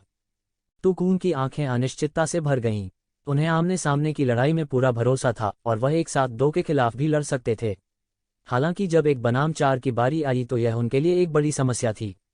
आखिर ये चारों कोई साधारण लोग नहीं थे। यदि उनमें से कोई पूरी तरह से परिपक्व हो जाता है तो वे उसके साथ प्रतिस्पर्धा करने की क्षमता रखते हैं। यहाँ तक अगर वे अभी तक पूरी तरह से परिपक्व नहीं हुए थे तो उनमें से 4 सेना में शामिल हो गए थे। उनकी वर्तमान स्थिति के साथ वह अपनी चरम लड़ाई ताकत के आधे पर भी नहीं थे। वह उनके लिए मैच कैसे हो सकता है? ये कून कोई साधारण व्यक्ति नहीं थे। चूंकि उसने खतरे को भांप लिया था, इसलिए स्वाभाविक रूप से उसने खुद को दीवार के नीचे खड़ा नहीं होने दिया। वह तुरंत मुड़ा और बिना एक शब्द कहे भाग गया, क्योंकि वह अच्छी तरह जानता था कि इन लोगों के सामने कुछ भी कहना अपमान मानने के समान है। वह चला गया है। ये जिवेन के बगल में प्रकाश की एक धारा चमकी और ये जुकोंग उसके बगल में दिखाई दिया। तो कियान भी काफी पीछे चल रहा था। उनकी साधना लगभग उसी समय आकाशीय क्षेत्र के 7वें आसमान में टूट गई थी। इस समय उन्होंने अभी तक अपनी साधना को समेकित नहीं किया था, लेकिन उनकी आभा दिव्य क्षेत्र का शुद्ध 7वां आकाश पहले से ही थी। मैं अभी भी उसके साथ एक अच्छी लड़ाई करना चाहता हूँ। जोंग बातियन, इतना बड़ा नाम। ये जुकोंग ने ठंडी सांस ली। उनके दिल में थोड़ा गुस्सा था। पहले ये कून की वजह से उन्हें पहले ही पीछे हटना पड़ा था। यदि ये जिवेन ने ये कून को वापस नहीं पकड़ा होता तो वे अब कैसे टूट सकते थे। हालांकि ये कून डर गया था, फिर भी वह अपने दिल में अनिच्छुक था। वह ये कून को अपने हाथों से मारना चाहता था। इस बिंदु पर दोनों पक्षों ने पहले ही सौहार्द का सारा ढोंग छोड़ दिया था। इस समय एक ही कबीले की दोस्ती का जिक्र करना बहुत हास्यास्पद था। तू जुकोंग एक स्वाभिमानी व्यक्ति थे। उसने देवताओं का खून बहाया और अवर्णनीय रूप से महान था। यहाँ तक कि ज़िवेन जैसी राक्षसी प्रतिभा के मामले में भी वह अभी भी प्रथम श्रेणी का व्यक्ति था। वह कई वर्षों से ये कबीले के 5 अत्याचारियों को चुनौती देने के लिए दृढ़ संकल्पित था। उसके बगल में ये कियान ने ये ज़िवेन की चोटों को देखा और उसकी आंखें ठंडी हो गईं। उसने 5 अत्याचारियों की परवाह नहीं की, वह केवल इतना जानती थी कि ये शिवेन गंभीर रूप से घायल हो गई थी। आप ठीक है न? ये कियान ने चिंता के साथ पूछा। मैं ठीक हूँ हे, जब तक यह एक घातक झटका नहीं है, मैं ठीक हूँ। तू, ज़िवेन ने मुस्कुराकर कहा। इस बार उन्होंने बहुत कुछ हासिल किया था। यह सच्चाई थी। फीनिक्स उत्थान के जादू के साथ, जब तक वह मौके पर ही नहीं मारा गया, हमेशा ठीक होने का एक तरीका होगा। अच्छी बात है, ये कियान ने सिर हिलाया और कहा। उसे ये ज़िवेन की बातों पर पूरा विश्वास था। इसके अलावा वह उसके साथ जीवन और मृत्यु की कई स्थितियों से गुजरी थी, इसलिए वो इस तथ्य से अच्छी तरह वाकिफ थी कि एक शिवेन के पास एक अत्यंत शक्तिशाली शक्ति तकनीक थी। ये शिवेन, मैं इस बार तुम्हारा एक और एहसानमंद हूँ। मुझे क्या करना चाहिए? यह उपकार बड़ा और बड़ा होता जा रहा है। ये कियोंग ने अपना माथा ढांक लिया, बहुत व्यथित लग रहा था। हाँ, चिंता मत करो, भविष्य में अवसर मिलेंगे, ये ज़िवेन ने भी बेफिक्री से कहा।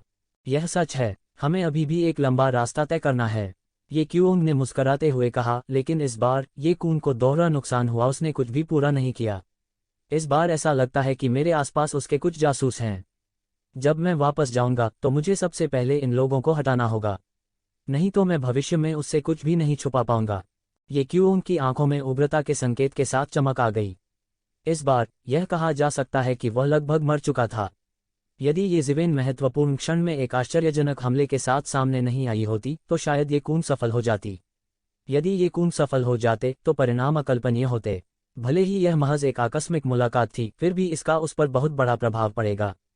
यह एक गहरा सबक था। ये ज़िवेन के विपरीत, ये ज़िवेन एक कुंवारा व्यक्ति था।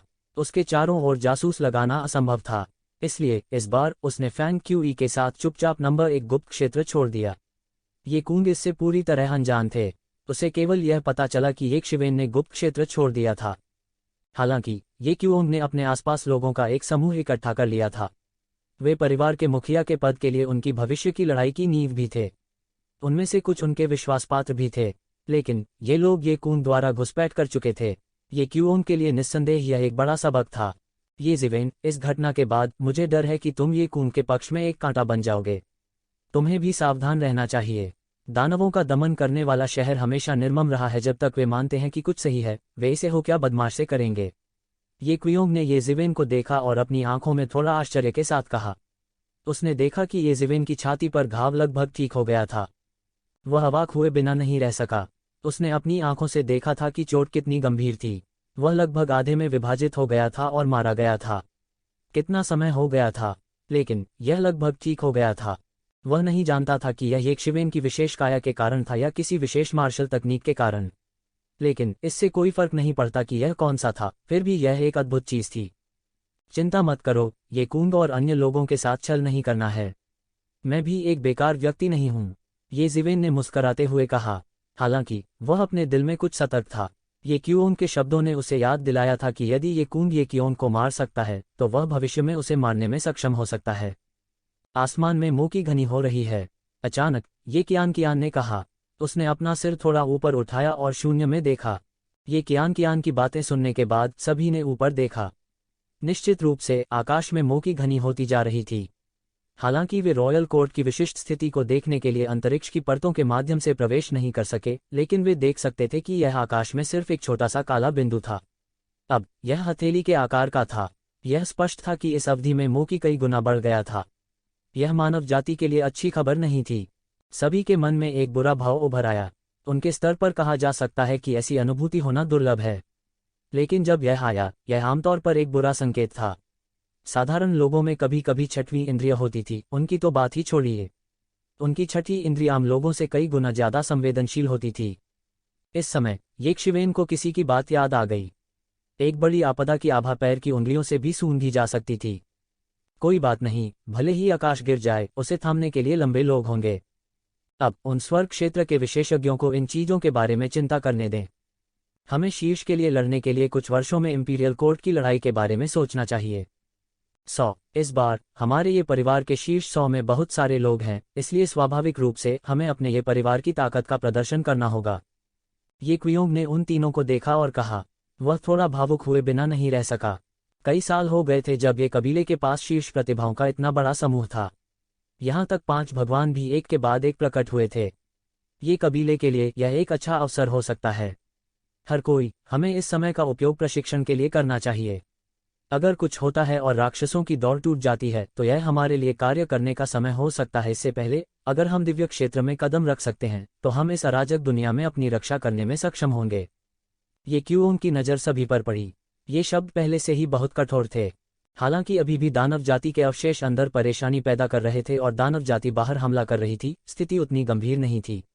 इंपीरियल कोर्ट पर कब्जा किए जाने की कोई खबर नहीं थी। एक भी बाहरी शहर की रक्षा पंक्ति नहीं हिली थी। दानव जाति के आक्रमण के साथ मानव जाति की कई वर्षों की संचित शक्ति पूरी तरह से मुक्त हो गई थी। एक के बाद एक विशेषज्ञ सामने आए। कई विशेषज्ञ जिनके बारे में किसी ने कभी नहीं सुना था कि उन्होंने राक्षस जाति पर हमला किया और उसे मार डाला। स्थिति की दृष्टि से यह केवल एक छोटी सी गड़बड़ी हो सकती है जिसे दबा दिया जाएगा। वर्षों से मानव जाति ने ऐसी कई गड़बड़ी का सामना किया था। ये क्यूओंग के लिए ऐसा कुछ कहना कमोबेश दिल दहला देने वाली बात थी। यदि यह इससे पहले होता तो ये क्यूओंग निश्चित रूप से ऐसे शब्द नहीं कहता क्योंकि यह बहुत गहरा होगा। लेकिन यह अब अलग था। कहा जा सकता है कि वे एक साथ जीवन और मृत्यु से गुजरे थे। इस बारे में उनमें से कुछ का अपना अनुमान था। उन्हें नहीं लगा कि ये क्यूओंग के शब्द बहुत अचानक थे। उन्होंने बस सिर हिलाया। ठीक है, पहले वापस चलते हैं। जल्दी करो और दायरे को मजबूत करने के लिए वापस जाओ। ये क्वोंग ने फिर से ये जिवेन की तरफ देखा। यह बालक वास्तव में राक्षस था। न केवल उनकी पुनर्प्राप्ति क्षमता डरावनी थी, बल्कि उनकी समेकन की गति भी अद्भुत थी। उन चारों ने लगभग कुछ ही समय में लगभग तोड़ दिया था। हालांकि उन तीनों को अभी भी अपने दायरे को मजबूत करने के लिए वापस जाने की जरूरत थी। ये शिवेन ने अपने दायरे को पूरी तरह से मजबूत कर लिया था। यही उनके बीच का फासला था। उन्होंने देर नहीं की और जल्दी से ये परिवार की दिशा में दौड़ पड़े। उनमें से 4 शीर्ष विशेषज्ञ थे। कहने की जरूरत नहीं कि वे बिजली की तरह तेजी से दौड़ रहे थे। पहले ये कून से छुटकारा पाने के लिए उन्हें चक्कर लगाना पड़ता था। इस बार वे सीधे ये परिवार की दिशा में गए। आधे दिन से भी कम समय में वे ये परिवार में पहले ही आ चुके थे। ये जिवेन, आप अंत में वापस आ गए हैं। मैं लंबे समय से आपकी प्रतीक्षा कर रहा था। ये जिवेन और अन्य लोगों ने अभी अभी ये परिवार में कदम रखा था। अचानक आसमान से एक ठंडी आवाज आई। फिर एक आकृति धीरे धीरे शून्य से बाहर निकली। यह सफेद लबादे में एक युवक था। उनका गोरा चेहरा और तेज भौहें थीं। वह असाधारण रूप से सुंदर था। इस समय उसने ये जिवेन को थोड़ी तिरस्कार से देखा। सभी ने तुरंत इस युवक की उत्पत्ति को एक सफेद वस्त्र में पहचान लिया क्योंकि वह बहुत प्रसिद्ध था।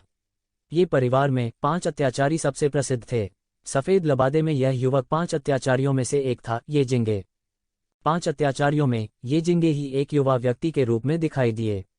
वह युवा और गौरवान्वित भी था।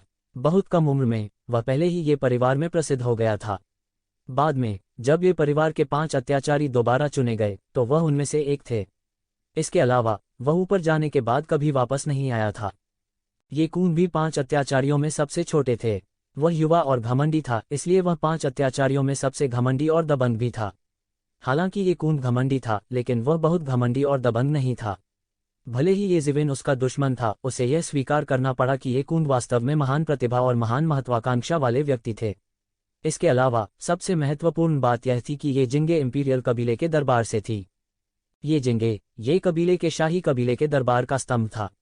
ये कबीले के कई बड़े संगठनों ने युवा पीढ़ी को अपना उत्तराधिकारी बनने के लिए प्रशिक्षित किया। इनमें 5 अत्याचारी सबसे प्रसिद्ध और शक्तिशाली थे। हालांकि ये जिंगे अहंकारी और दबंग था, लेकिन उसे हर कोई अत्याचारी के रूप में भी पहचानता था। अन्यथा वह 5 अत्याचारियों की स्थिति में आने वाला अंतिम व्यक्ति नहीं होता। हालांकि 5 अत्याचारियों की स्थिति सभी के द्वारा चुनी गई थी, लेकिन यह उतना सरल नहीं था। ये कबीले के उच्च अधिकारी हमेशा जीनियस को संसाधन आवंटित करते थे। प्रतिभाएं जितनी अधिक शक्तिशाली होंगी, उन्हें उतने ही अधिक संसाधन प्राप्त होंगे। उनमें से 5 अत्याचारियों को सबसे अधिक साधन प्राप्त हुए, नहीं तो वे भीड़ से कैसे अलग हो सकते थे। वास्तव में हालांकि वे शुरुआत में मजबूत थे, वे अब जितने आगे थे उतने आगे नहीं थे। यह पहल को जब्त करना था, कदम दर कदम आगे बढ़ना था, कदम दर कदम आगे बढ़ना था, और अंत में बाकी सभी को धूल में मिला देना था। ये जिवेन का रंग गरिमा में हो गया। इंपीरियल कबीले पैलेस के साथ उनके रिश्ते को दोस्ताना नहीं माना जा सकता था। इंपीरियल कबीले पैलेस ने कानून प्रवर्तन हॉल के बुजुर्गों की अनुपस्थिति का फायदा उठाया था और उसे गिरफ्तार करना चाहता था। फिर उसने इंपीरियल कबीले पैलेस में एक बड़ा हंगामा खड़ा कर दिया था और उनके चेहरे को पूरी तरह से नंगा कर दिया था। अब जब ये जिंगे यहाँ आ गया था तो वह शायद किसी काम का नहीं था। क्या बात? ये शिवेन ने उसकी ओर देखा और उदासीनता से पूछा। मैं यहाँ सिर्फ यह देखने के लिए हूँ कि तुम क्या हो। मैं पहले से ही काफ़ी घमंडी हूँ, लेकिन आपकी तुलना में मुझे डर है कि मुझमें अभी भी कमी है। ये जिंगे ने ये जिवेन को देखा और एक तुच्छ अभिव्यक्ति के साथ कहा। वह दूसरों के मूल्यांकन को कैसे नहीं जान सकता था। न केवल वह इसके लिए उन्हें शर्म नहीं आई, बल्कि इसके विपरीत उन्हें इस पर और भी अधिक गर्व हुआ। यदि यह इस तथ्य के लिए नहीं था कि वे उससे डरते थे, तो वे उसका इस तरह वर्णन क्यों करते। इंपीरियल कबीले का दरबार किस तरह का स्थान है? तुम्हारी इसमें सेंध लगाने की हिम्मत कैसे हुई? ये जिंगे ने ये जिवेन की तरफ देखा और कहा। उसकी निगाहें ये क्यूओंग, ये कियान और ये जुकोंग की ओर चली गईं। आप कानून प्रवर्तन हॉल में घुसने की कोशिश भी कर सकते हैं, ये जिवेन ने गुनगुने स्वर में कहा। ये जिंगे की सांसें लगभग थम सी गई थी। उसने ये शिवेन को अपनी खुली आंखों से देखा। FCK कानून प्रवर्तन हॉल किस प्रकार का स्थान है? यह वह स्थान है जो ये कबीले के कानूनों को नियंत्रित करता है। क्या वह कानून प्रवर्तन हॉल में सेंध लगाकर मौत को दावत नहीं दे रहा है? कानून प्रवर्तन हॉल अतीत में इंपीरियल कबीले कोर्ट की तरह नहीं था। वह कानून प्रवर्तन हॉल में बिना किसी समस्या के लापरवाही से घुस सकता था।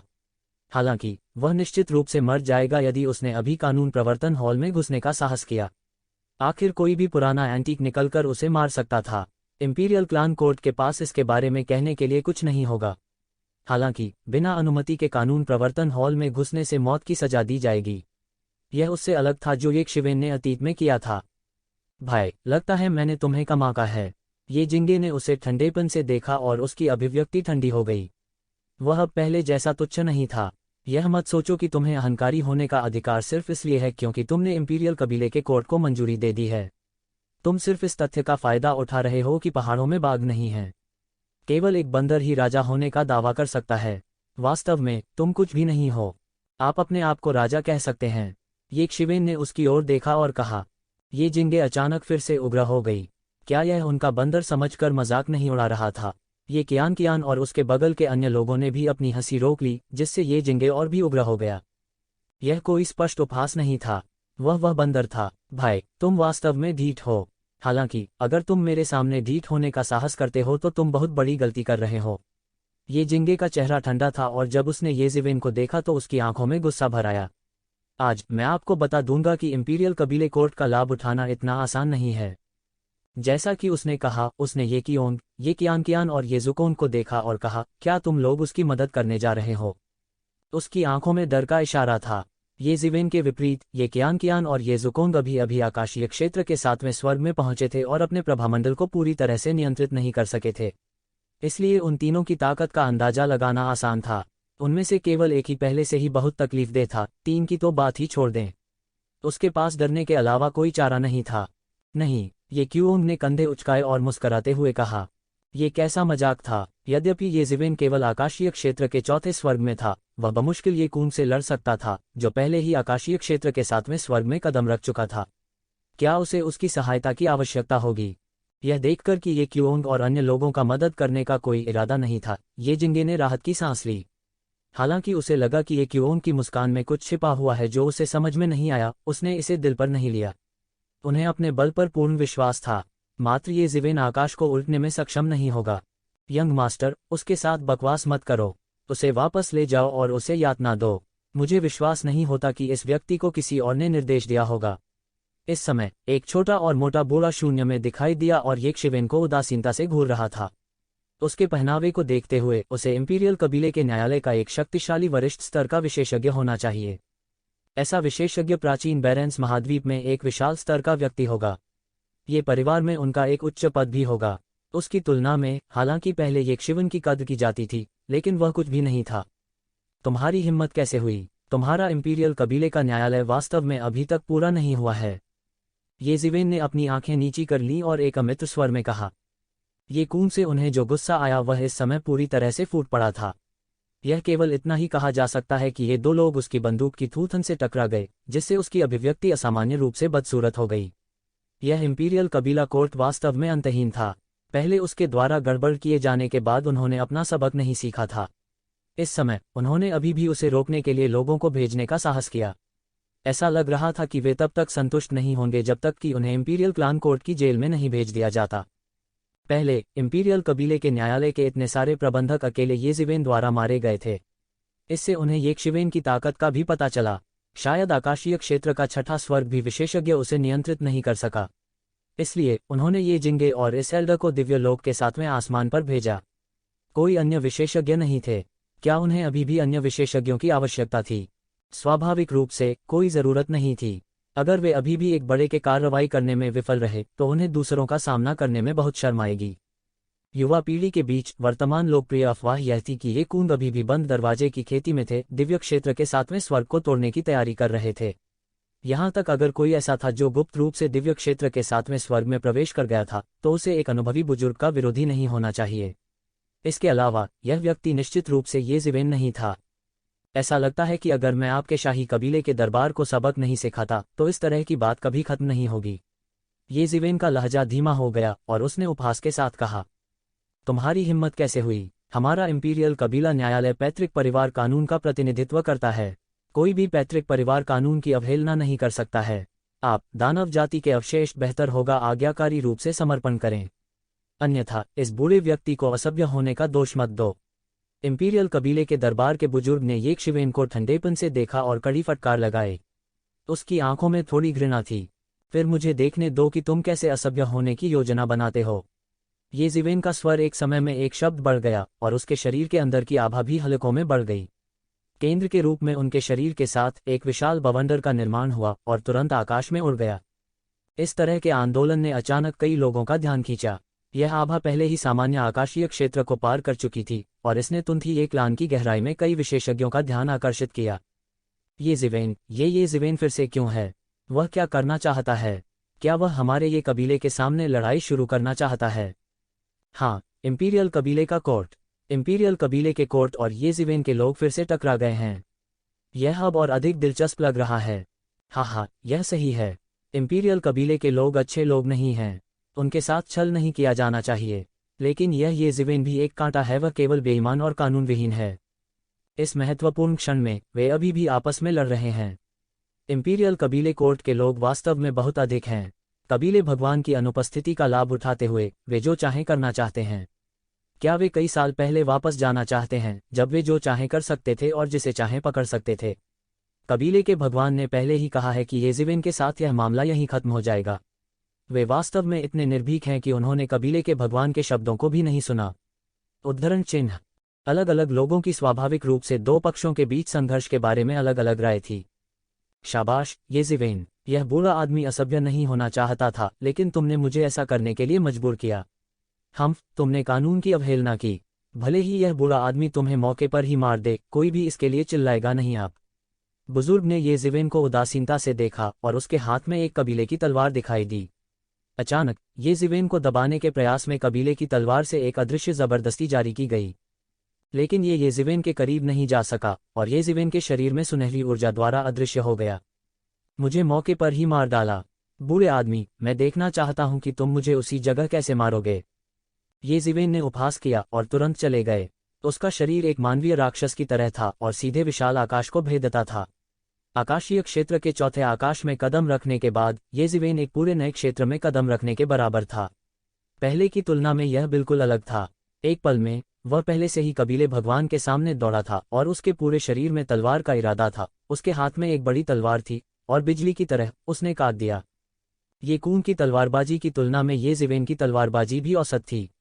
उसके पास अधिक चालें नहीं थी, केवल गति थी। उनकी तलवार की गति बिजली की तरह तेज थी। इंपीरियल कबीले के दरबार के बुजुर्ग अपने सामने केवल एक सुनहरी बिजली की चमक देख सकते थे। उसके पास प्रतिक्रिया करने का समय नहीं था। इस समय वह अंत में समझ गया कि येज़िवेन कोई नर्म खुरमा नहीं बल्कि लोहे की एक बड़ी प्लेट थी। लेकिन इस समय पहले ही बहुत देर हो चुकी थी और उसके पास केवल तलवार को अपने सामने रोकने का समय था। बजना, धातु के टकराने की तेज आवाज गूंजी और एक भयानक ऊर्जा उन्माद में बह गई। येज़िवेन की ताकत इतनी महान थी कि यह लगभग एक पहाड़ को उखाड़ने में सक्षम होने के लिए कहा जा सकता था। उनकी आभा अतुलनीय थी और वे केवल अपने शरीर के बल से शून्य को भेदने में सक्षम थे। इस भयानक शक्ति ने इंपीरियल कबीले कोर्ट के इस बुजुर्ग के शरीर को पूरी तरह से हिला दिया। पफ, कबीले के भगवान ने अचानक एक मुंह से खून बहाया और उसका शरीर हॉवित्ज़र की तरह उड़ गया। एक तलवार वार, केवल एक तलवार वार। इंपीरियल कबीले के दरबार का यह अहंकारी बुजुर्ग येज़िवेन की तलवार का एक वार भी नहीं झेल सका। एक वार से 10 को हराने का क्या मतलब था? एक वार से 10 को हराने का यही मतलब था। कुछ देर बाद तेज धमाके की आवाज सुनाई दी। इंपीरियल कबीले कोर्ट के बुजुर्ग सीधे एक पहाड़ में दुर्घटनाग्रस्त हो गए, सीधे पहाड़ को तोड़ दिया और इसे गिरने का कारण बना दिया। वह मौके पर ही चिल्लाने लगा। उसका पूरा शरीर लंगड़ा था, जैसे कि एक शिवेन के वार की ताकत ने उसके शरीर की सारी हड्डियां तोड़ दी हों। यह बेहद भयानक था। पफ! हर किसी के आश्चर्य के लिए उन्होंने इंपीरियल कबीले कोर्ट के बुजुर्ग को लगातार खून बहाते देखा। रक्त आंतरिक अंगों के कुछ टुकड़ों के साथ मिला हुआ था।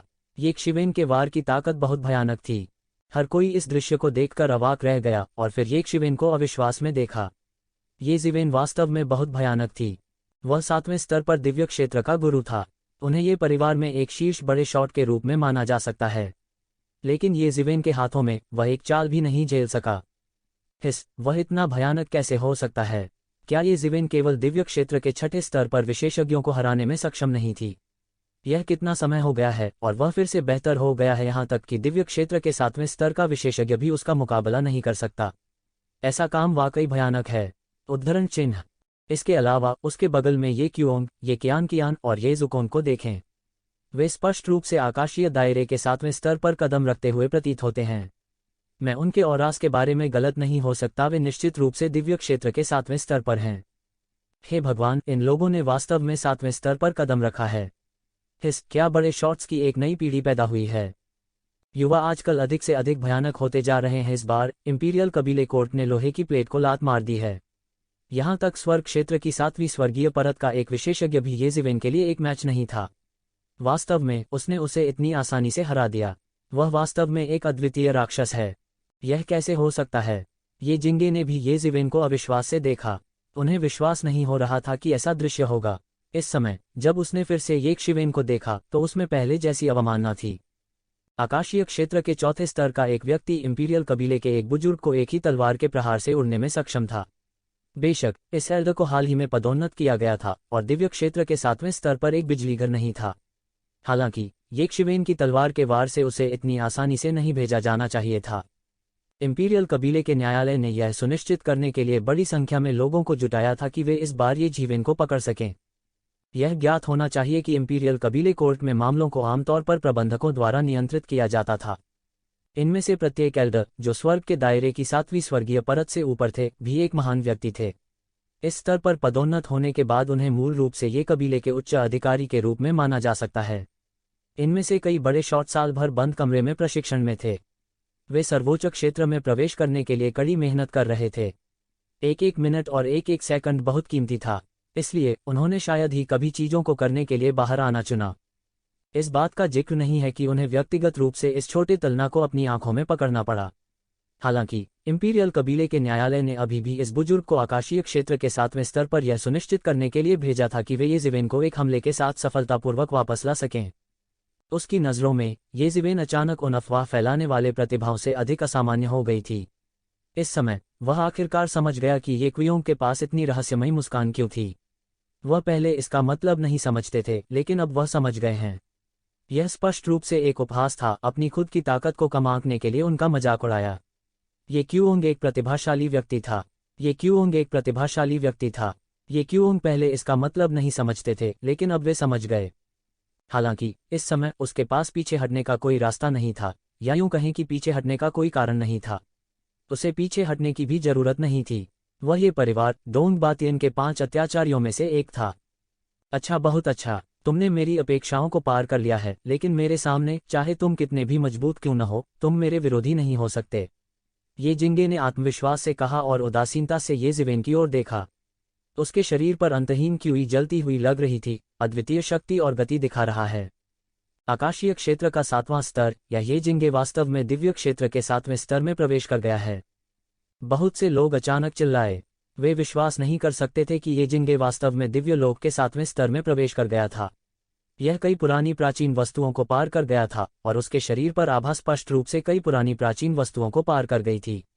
आकाशीय क्षेत्र के 7वें स्तर के कई विशेषज्ञ भी उसके सामने एक भी वार झेलने में सक्षम नहीं होंगे। अत्यंत शक्तिशाली युवा पीढ़ी के इन विशेषज्ञों ने पिछले कुछ वर्षों में सफलता हासिल की है।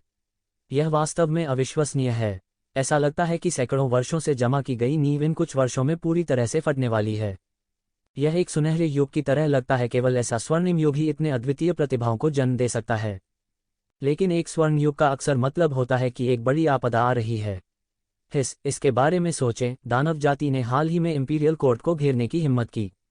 क्या यह फिर से एक अराजक युग की लय में प्रवेश करेगा? हे भगवान, अगर ऐसा है तो लोग वास्तव में दुख और पीड़ा में डूब जाएंगे। यह सही है, दिव्य क्षेत्र के विशेषज्ञ भी इस तरह के अराजक युग में आम लोगों की तुलना में बहुत बेहतर नहीं हैं। वे शायद अपनी रक्षा करने में भी सक्षम न हों। ये जिंगे कदम दर कदम ये शिवेन की ओर चल पड़ी। मैं लगातार सहन कर रहा हूं, लेकिन मुझे उम्मीद नहीं थी कि आप घमंडी हो जाएंगे।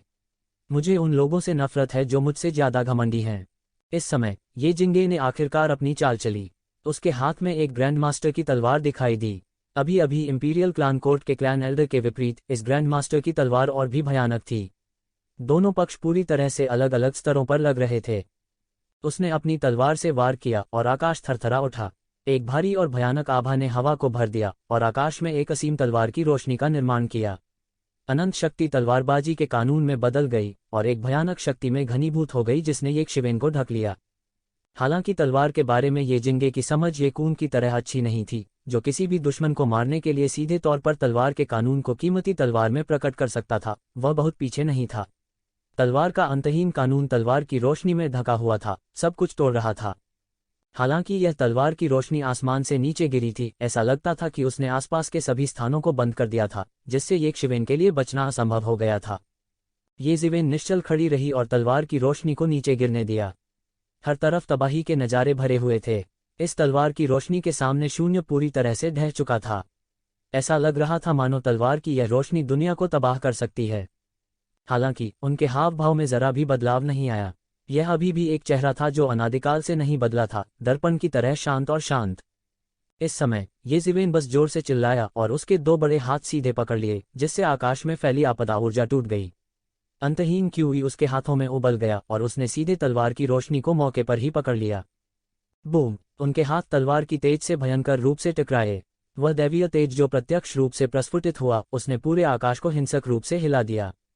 तुम मौत को दावत दे रहे हो। तुम्हारी तलवार की आभा को अपने नंगे हाथों से लेने की हिम्मत कैसे हुई? भले ही तुम्हारा भौतिक शरीर स्वर्ग स्तर के हथियार के बराबर हो, फिर भी तुम मेरी तलवार की आभा के नीचे दुखद रूप से मर जाओगे। ये जिंगे ने यह दृश्य देखकर उपहास किया और उसके मुंह के कोने पर एक क्रूर मुस्कान दिखाई दी। वह इस आदमी को मारने के लिए और इंतजार नहीं कर सकता था जो उसकी गरिमा को भड़काने की कोशिश कर रहा था। इस समय उसने ये शिवेन को मारने का एक बहाना भी सोचा। वह कहेगा कि एक शिवेन ने कानून प्रवर्तन का विरोध किया। जब उसने ये शिवेन को मार डाला तो एक मरे हुए आदमी के लिए कौन बोलेगा? यहाँ तक अगर कानून प्रवर्तन हॉल ने मामले को आगे बढ़ाया तो भी ये शिवेन को इंपीरियल कबीले के न्यायालय की सुरक्षा के साथ कुछ समय के लिए ही सीमित रखा जाएगा। इससे कुछ भी प्रभावित नहीं होगा। ये कबीले की हर ताकत ने अपनी प्रतिभाओं को बहुत महत्व दिया और उनकी रक्षा की। अन्यथा ये शिवेन इंपीरियल कबीले के दरबार में कहर बरपाने बाद सकुशल बच निकलने में सक्षम नहीं होता। वास्तव में वह भी जमीन पर नहीं चढ़ा था। यह सच था कि एक शिवेन सही थी, हालांकि उसके पीछे कानून प्रवर्तन हॉल ने भी महत्वपूर्ण भूमिका निभाई थी। अचानक उसे आभास हुआ कि कुछ गड़बड़ है। उसने देखा कि एक बर्फ सफ़ेद हाथ सीधे उसकी तलवार की रोशनी में घुस गया और उसे मौके पर ही पकड़ लिया, जिससे भयानक तलवार की रोशनी बीच से नीचे गिर गई। असंभव! यह किस प्रकार का भौतिक शरीर है? यह मेरी तलवार तकनीक का विरोध कैसे कर सकता है? मुझे भयानक आभा क्यों महसूस होती है? ये जिंगे के बड़े हाथ से अपनी तलवार की रोशनी को चूर चूर होते देख ये जिंगे चौंक गया। वह बार बार पीछे हट गया और उसने जिस अंतहीन तलवार की रोशनी का निर्माण किया था वह मौके पर ही ढह गई। मरना! इस समय ये शिवेन पहले ही आकाश में फैली तलवार की आभा को पकड़कर और बुझाकर ये जिंगे के सामने दौड़ पड़ी थी। उसने अपनी हथेली से वार किया जो तुरंत आकाश और इतिहास की नदी में घुस गया। इस समय ये शिवेन युद्ध के अजेय देवता की तरह थी। वह अत्यंत भयानक था। अगर कोई साधारण व्यक्ति होता तो वे ये शिवेन की आभा से ही डर जाते। हालांकि ये जिंगे एक असाधारण हस्ती थी। उसने अचानक अपनी आंखें खोली और उसकी आभा अचानक पागलपन से बढ़ गई, जैसे उसने एक पल में बोनस प्राप्त कर लिया हो। कोई आश्चर्य नहीं कि तुम इतने अहंकारी हो। तुम्हारे पास अहंकार करने की पूंजी है, लेकिन मेरे सामने ये सब क्षणभंगुर बादल हैं। मैं ये परिवार की युवा पीढ़ी में नंबर 1 व्यक्ति हूँ और मैं भविष्य का कुलपति बनूंगा। मैं आकाशीय क्षेत्र के चौथे स्तर पर एक योद्धा के सामने कैसे हार सकता हूँ? ये जिंगे ने ठंडेपन से कहा। उसके शरीर पर आभा हलकों में फैल गई, जिससे दूध या सफ़ेद प्रभामंडल निकल रहा था। ये परिवार की युवा पीढ़ी में नंबर 1 व्यक्ति। तुम वास्तव में एक कुएं के तल पर एक मेढक हो। ये कून की तुलना में तुम बहुत हीन हो। यहाँ तक वरिष्ठ भाई ये क्यूओन की तुलना में तुम कुछ भी नहीं हो, ये ज़िवेन ने उपहास के साथ कहा। उसके मुंह के कोने पर एक तिरस्कारपूर्ण मुस्कान दौड़ गई। वास्तव में प्रतिभाशाली और क्रूर ये कून की तुलना में ये जिंगे कमोबेश शुद्ध था। ये कून ये ज़िवेन का दुश्मन था, लेकिन उसे यह स्वीकार करना पड़ा कि ये कून ये जिंगे से कहीं अधिक शक्तिशाली था। ये कून महत्वाकांक्षी और महत्वाकांक्षी थे। इसके अलावा वह बहुत दूरदर्शी था। वास्तव में ये ज़िवेन का यह भी मानना कि ये कून को ये कबीले का नेतृत्व करने देना एक बुरा विचार नहीं हो सकता है यदि यह उसके और दानव दमन शहर के बीच की दुश्मनी के लिए नहीं था। क्या? ये जिंगे ने ठंडेपन से कहा। उसका स्वर तुरंत ठंडा हो गया। वह एक घमंडी व्यक्ति था और उसे दूसरों से हीन होने से सबसे ज्यादा नफरत थी। इन वर्षों में उन्हें 5 हेगनों में से एक के रूप में स्थान दिया गया था। यहाँ तक अगर वह अन्य 4 से मजबूत नहीं था तो जरूरी नहीं कि वह कमजोर था, भले ही वह सबसे छोटा था। हालांकि इस बार उन्हें रॉयल कोर्ट कॉन्टेस्ट में भारी नुकसान हुआ। अंत में वह शीर्ष 100 में प्रवेश नहीं कर पाया। दूसरी ओर ये क्लान को अनगिनत वर्षों में सर्वश्रेष्ठ रिकॉर्डों में से एक के रूप में स्थापित करने के लिए कहा जा सकता है। ये कूंग और ये ज़िवेन प्रत्येक ने विश्व में शीर्ष स्थान प्राप्त किया। ये कियोंग ब्रदर, ये कियान, ये लुवान और अन्य लोगों की भी अच्छी रैंकिंग थी। दूसरे शब्दों में ये क्लान के 5 आधिपत्यों में से केवल उसे और शी-बाटियन को समाप्त कर दिया गया था। अभिमानी ये कूंग इसे कैसे स्वीकार कर सकते थे? यह मूलभूत कारण था कि वह ये ज़िवेन को व्यक्तिगत रूप से पकड़ने आया था।